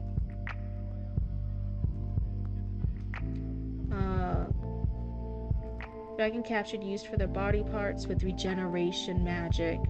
Children taken forced to have more. Aw, poor dragon. Now I feel bad that we killed this dragon. Oopsie. The port's profile artist is fast now, on top of skilled. He made his way through the square, his peripheral vision catching glimpses of people stopping what they were doing. He was unsure if clearing the bulletin was going to help much. He was already garnering this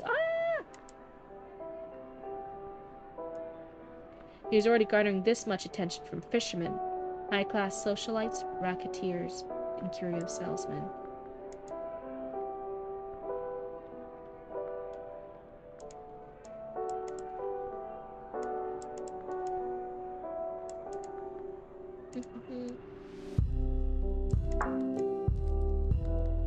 This one, same thing, multiple.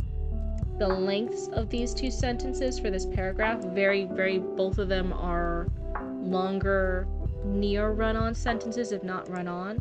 See if you can take one of them and splice it a bit to make the sentence variety work a bit more smoothly. The road twisted ahead to Marchands de Pagode. The way the structure of brick and wood contorted its way up to a sunken second floor. It hardly seemed like a building that belonged here. To a sunken-in second floor. Huh. What does that look like? Maison or pavilion would likely have offered a more inviting tone to it, but Pagode just seemed to fit it in the way one would expect from an outsider. And really, with the way Europeans struggled with malaria, could they even judge a building as not belonging?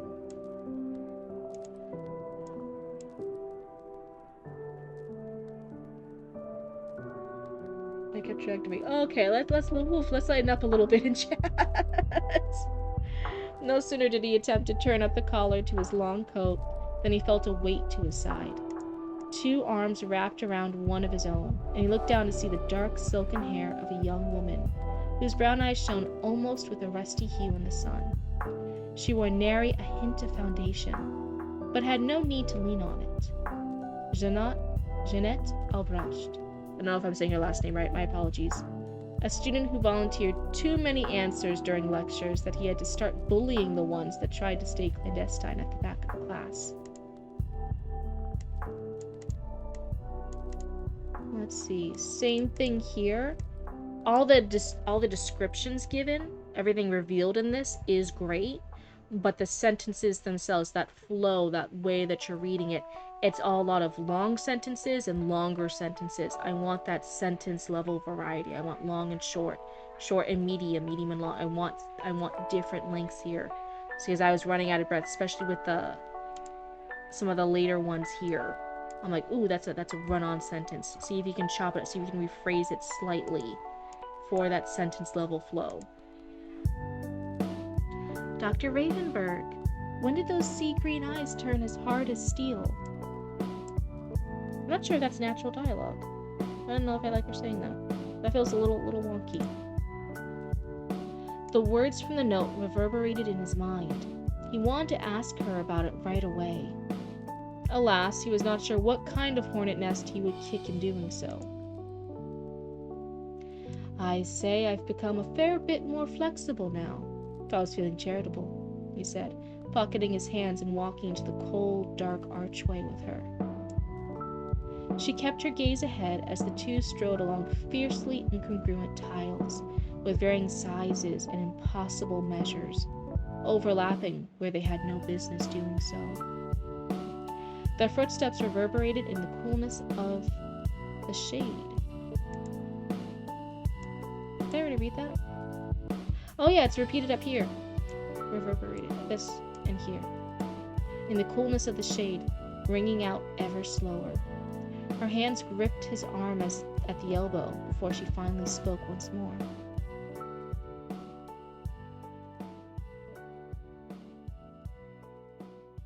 You want me to do that just for any particular long paragraph? No, this one wasn't even a very long paragraph.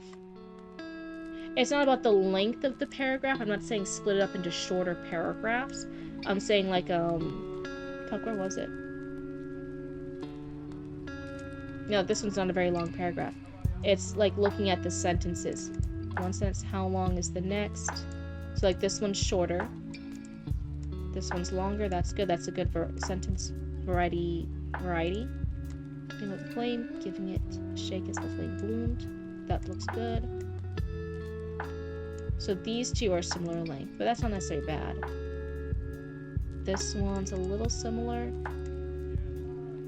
And then a little shorter. So the shorter helped it here, but some of these ones were a little close. So it's looking at, okay, how back to back to back, how many short, long, medium, how is the flow? How easy is it to read? Does it feel natural to read it that way?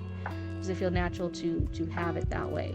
Like for that, I didn't even read what was in those sentences. I'm literally like looking at the cadence at that length of it.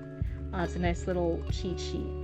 But the actual length of the paragraphs actually always look good. I don't see any particularly long or too short paragraphs.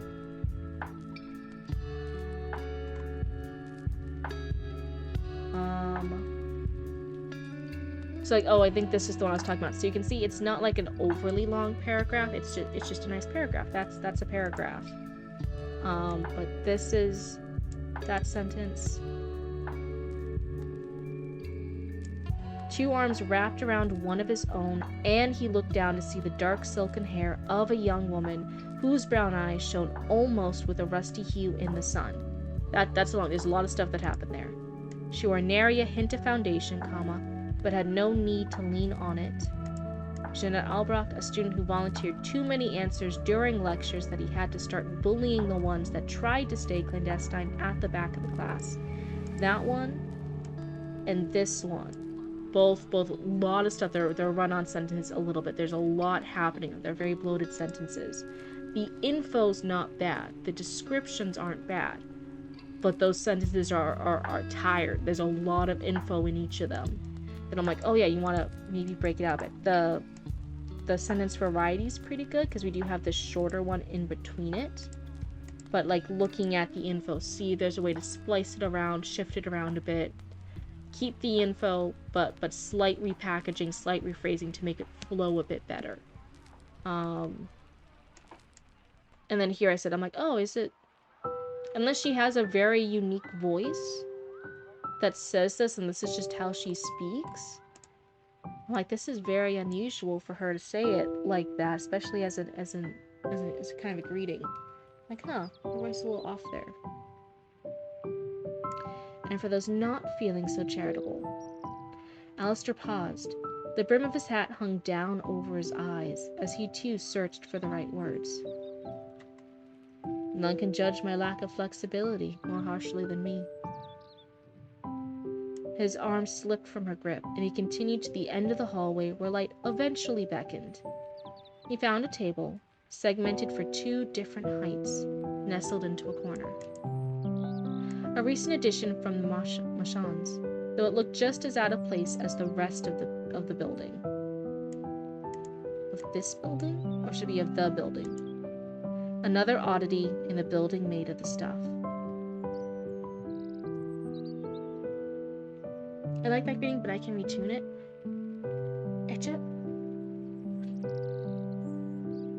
I'm just trying to see, like, is it natural to say that? It's dialogue. It's someone talking to another person. We are dealing with a lot of the stuff here isn't natural to, like, current day modern stuff. This is the old-timey pirates. They do have a different way of speaking. But even with that, I'm like, huh, does this sound natural? Let me see what it said. The other line she says are, and for those not feeling so charitable, I think that feels okay. I'm sorry, doctor.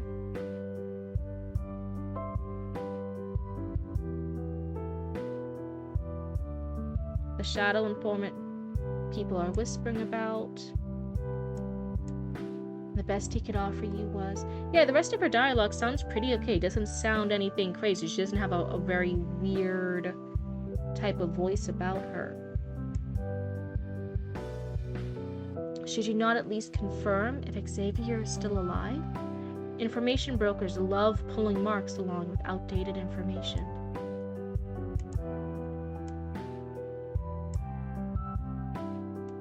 And don't dwell on questions that won't help you. Captain.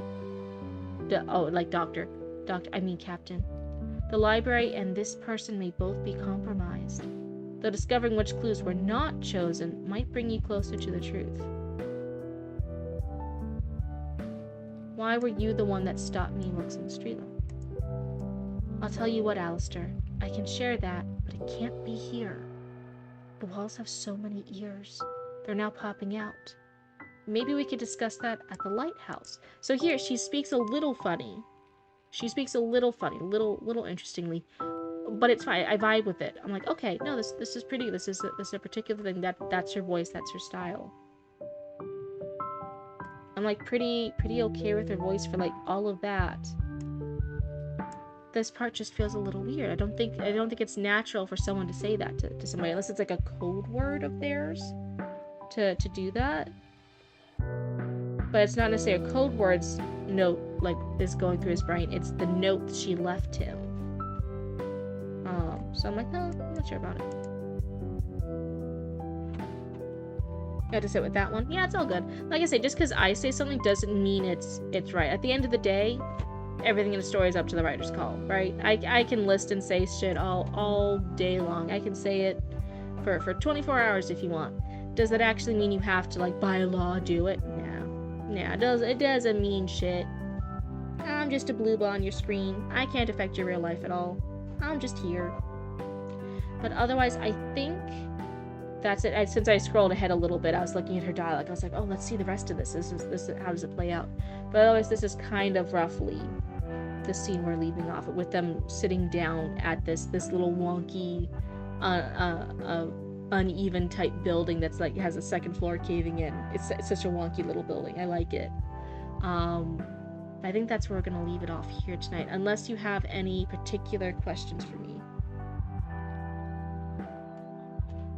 My work isn't precious in its current state. It is precious. You worked really hard on it. Under a lot of trouble for me. I'm happy to do it. I've done it for a lot of other people. At Hide and Heart, I'm doing their edit and their interest gauging, their reader interest gauging as I go through their book. I'm finished chapter 11. I think is what I told you, Hide and Heart. I'm reading chapter 12 now. Where do I submit the thing when I finish it? It's in the Discord. If you do... Discord. There is a section called Story Submissions. You just read the rule of the Discord. There's Story Submissions. It will lead you to a Google form, and then you just fill out the form. Nice and easy. Most of it's just check boxes, being like, yeah, there's no generative AI. Yes, I'll be nice to everyone else in chat. There's mostly check boxes, and then there's like a few short answer stuff, like, oh yeah, what genre is this? Anything you want the critique to cover. Yes or no? That is very easy. It's not anything scary. I think it is longer than I've had the previous submission forms, and I think that scared a few people away. They're like, oh, this looks really, really like hardcore and scary. It's just really nice and like, what genre is it? What do you want the critique to focus on? What's the plot? Just generic things in like a sentence or two. Nothing should take more than like a sentence or two if you really don't want to. The rest of it's just check boxes. But what was I saying? Yeah, but no, I'm happy to work. Like I said, I'm working on Hide and Hearts. I worked with Chatty Matty before. They got a developmental report on the first act of their story. We did a lot of stuff with Author Relic before for their self-published pieces. I am trying to be the critique partner that I would want. And if you guys seriously show up, because when I was getting critiques, I seriously showed up and I got great critiques from it, and I learned a lot. And I was very lucky and fortunate that I had a lot of really great critique partners before, especially in college.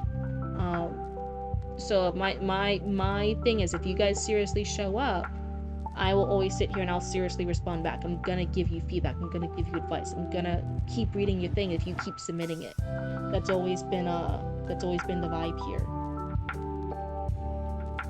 Let's see. It's more tedious posting stuff to Royal Road. Oh, I heard that. Before I even limited it to Google Docs, someone was actually submitting their stuff and it was on Royal Road, and I hadn't heard of it before then. So that was another side I got to learn because of you guys. You take your critique seriously? Yeah. So as long as you guys show up, I'm always going to take it seriously. That's always been the vibe here. Collection piece of all the short stories. Into the Mist is my working title. Ooh, that sounds neat. Make it a whole entire, like, little in-universe series of short stories. I like that. That sounds like a cool project. But yes, Atora, unless you have any particular thing you want me to go back and look at, that might be where I ended today. And then I'll let you guys know in Discord if the next stream's gonna start early. I gotta think about that, because I don't want to go too late with it. I think I might start early. What do we think? Normally the stream starts 9:30 p.m. Eastern Standard Time, my time, local crypto time. What do we think about maybe starting at maybe 8:30? That gives us an extra hour. An hour and a half. That's not too bad. That might be the thing. I'll let you guys know in Discord when I decide. But it's gonna be a really fun game. Even keep up with. Oh, I'm sorry. I'm sorry if it was too much. I'm hyped to get started on improvements. Yay! I'm so excited for you. And we're all wishing you luck on your publishing journey. Whatever publishing journey you guys all take, whether it's self-publishing, traditional publishing, little fanfics to fully your own stories, to AUs, to all the different webcomics, scripts. It's all welcomed here. It's all different.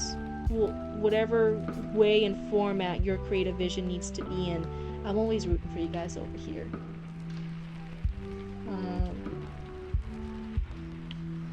Let's see.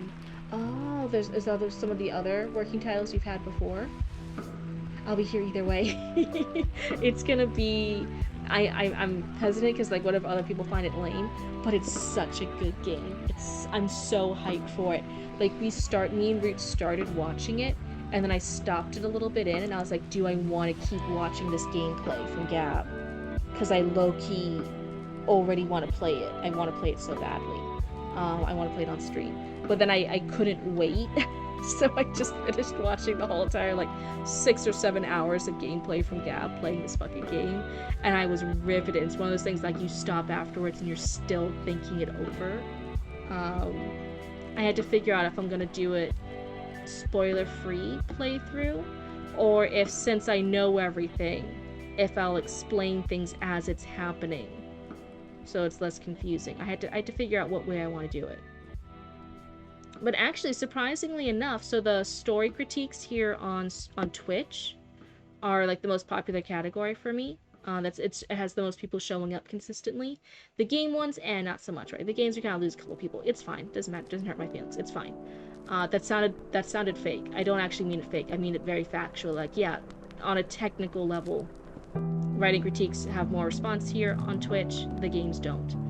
On YouTube, I was shocked, because normally I upload the VODs and, like, 0 to, like, 1 or 2 people, like, watch the VODs, right? It's fine. And I was looking at my stats, and I have, like, 500 watch hours. And I'm like, wait, hold on, why do I have, like, 500 watch hours for this past 30 days? Oh, hey, thank you so much for the sub. I appreciate it. I hope you like hanging out with the Cryptic Cult. I was like, why do I have 500 watch hours? It's looking back. The critique stories on YouTube get hardly any views. The games, we're getting multiple views. We're getting hundreds of views, hundreds of watch hours, and I'm like, what? I was shocked. I didn't realize how quickly, like, it was the librarian game, the first part of the librarian game, had been taking off for me in comparison to everything else. It has a lot of views. And so I'm like, oh yeah, I'm gonna have to, like, focus a little bit more on an occasional game or two to, yeah, different audiences on each platform. And I hadn't realized until I took the time today to, like, kind of go over our different stats and our different stuff for the different algorithms for the different platforms. And I was like, oh my god. So, yeah, so occasionally I'm gonna try and commit to playing a couple of more games. And hey, it happened to line with there's one game I really, really, really want to play. So that will be next stream. It's gonna be a game stream. It might be a little bit early. I'll let you guys know ahead of time on Discord. But otherwise, I think that's it. Unless, no, Zatara said they're good.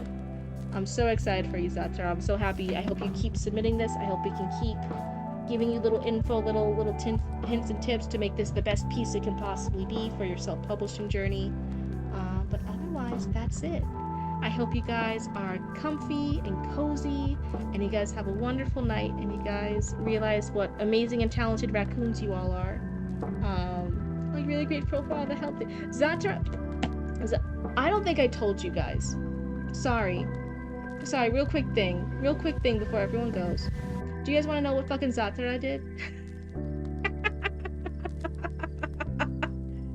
So, the stream before WoW, before World Oddities Expo, that was like kind of the last one before I had to like focus and stuff.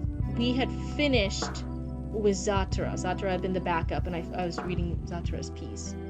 And then afterwards, because you know Zatara was there, they were the backup person. I sent them a nice DM. I'm like, oh hey, here you go. Like, thank you so much. Like I was just yapping. I just sent a DM. I just say thank you and stuff. Remember, for everyone here, to clarify, I started my cycle at WoW. I started like right before we left for WoW. I have endometriosis. I was hormonal. I was PMSing when I sent that message. Zatara, this fucking bastard. Sends me compliments, sends me genuine thank yous, sends me like genuine heartfelt messages back saying nice things about me, and it's 3 a.m. local cryptid time. I am PMSing. I am like actively still cutting patches out for WoW. I am almost in fucking tears. I start almost crying alone in this downstairs room where I'm cutting patches all alone as I'm reading the nice things Zatara is saying to me. It was so bad. Everyone don't give me compliments when I'm PMSing. Apparently it does something and I almost start crying. It was really bad.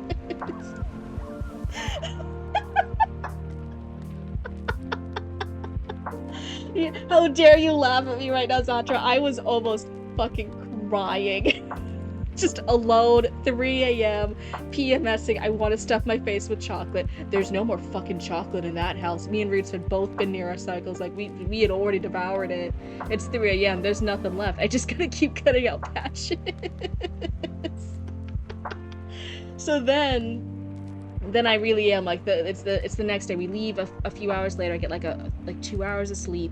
Wake up early. We're packing up the car. We're heading to WoW. So now I'm PMSing and I'm sleep deprived, and stressed from WoW. We're on the multiple hours drive to WoW, and I happen to be just yapping with Mama Cryptid. It's Mama Cryptid's car because that's the only thing that fits all the stuff for WoW.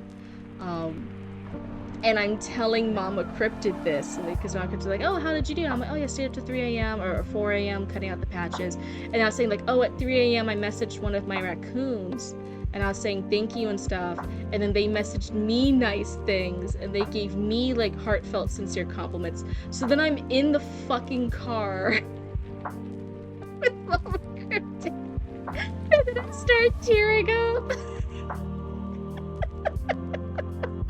We haven't even gone to WoW yet. We haven't even left our area yet. We're still like doing the runaround stuff, like still like filling up gas for the car, still getting supplies, still going to like get snacks and stuff for the car ride. Like, and I'm almost like, Mama Cryptid's just giving me the side eye, like, if you start crying right now, we're not gonna make it to Jacksonville. Well, I'm not putting up with your shit if you're gonna start crying right now. So yeah. Anyway, no, everyone is not allowed to be nice to me anymore. That's gonna be the plot standard rule. Especially when I'm on my cycle. I'm gonna put up a calendar. I'm gonna put up a calendar at some point when I'm less fucking lazy. And then every time near my cycle, you fuckers can't give me compliments. I can't handle it. How dare you, Zatara, not telling us about this? We could have made her. Wait, made me what? Made me what, Zoe? No, Zatara, look at you. Yeah, Zatara was a real one. But yeah, my brain couldn't handle it. I was just... You would think as a fucking adult I would be able to handle this now. Absolutely not. During your cycle,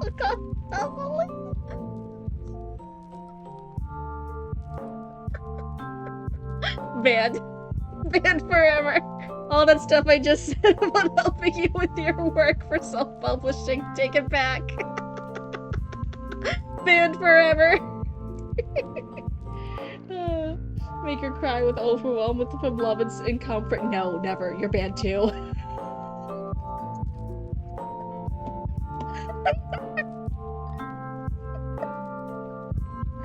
$600 seconds.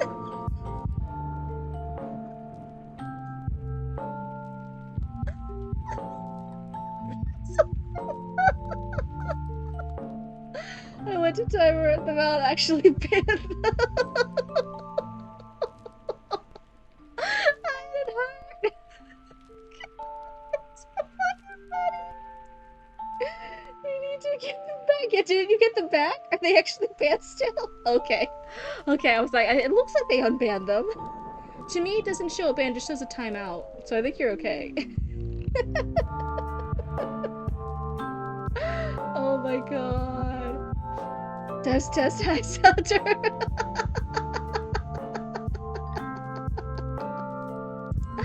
Oh no.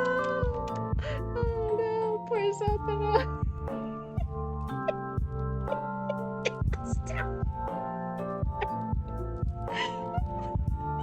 That's so genuinely fucking funny. I like how we could have ended the stream before all this if that's where it wouldn't have been banned.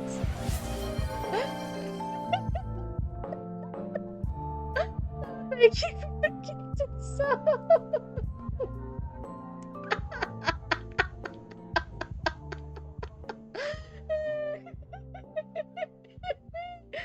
Oh my god, poor Zatra. I like how the first like this accidental ban here is actually for me tattling on someone being nice to me. Yeah, killing Cryptid, I like it. How fucking dare you? You can be banned too. Poor Ryan at heart, it's all good. Lord knows I would have accidentally done the same shit and then I would have just panicked because I wouldn't know how to unban someone.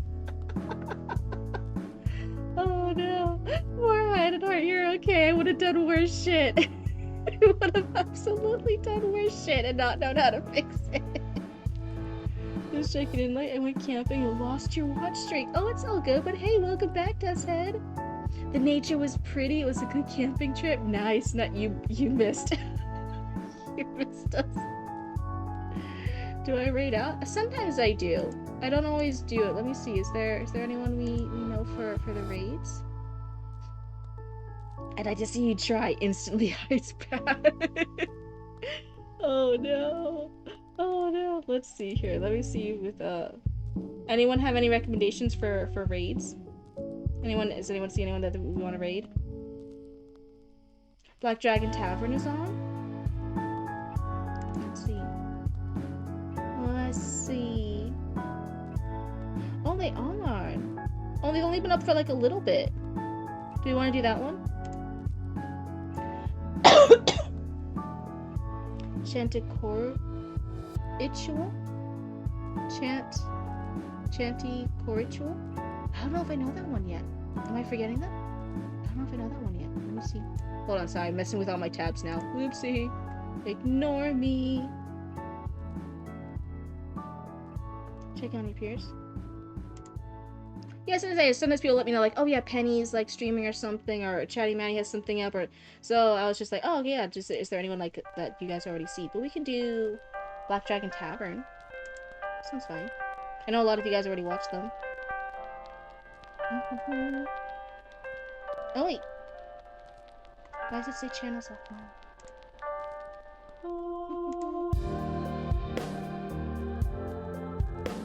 Let me see. Hold on, I'm getting stuff. Start raid. There we go. We're good. I figured it out. Anyway, good night, my raccoons. I hope you guys have a wonderful night. But otherwise, yeah, we're gonna do a raid. Everyone go say hi. Goodbye.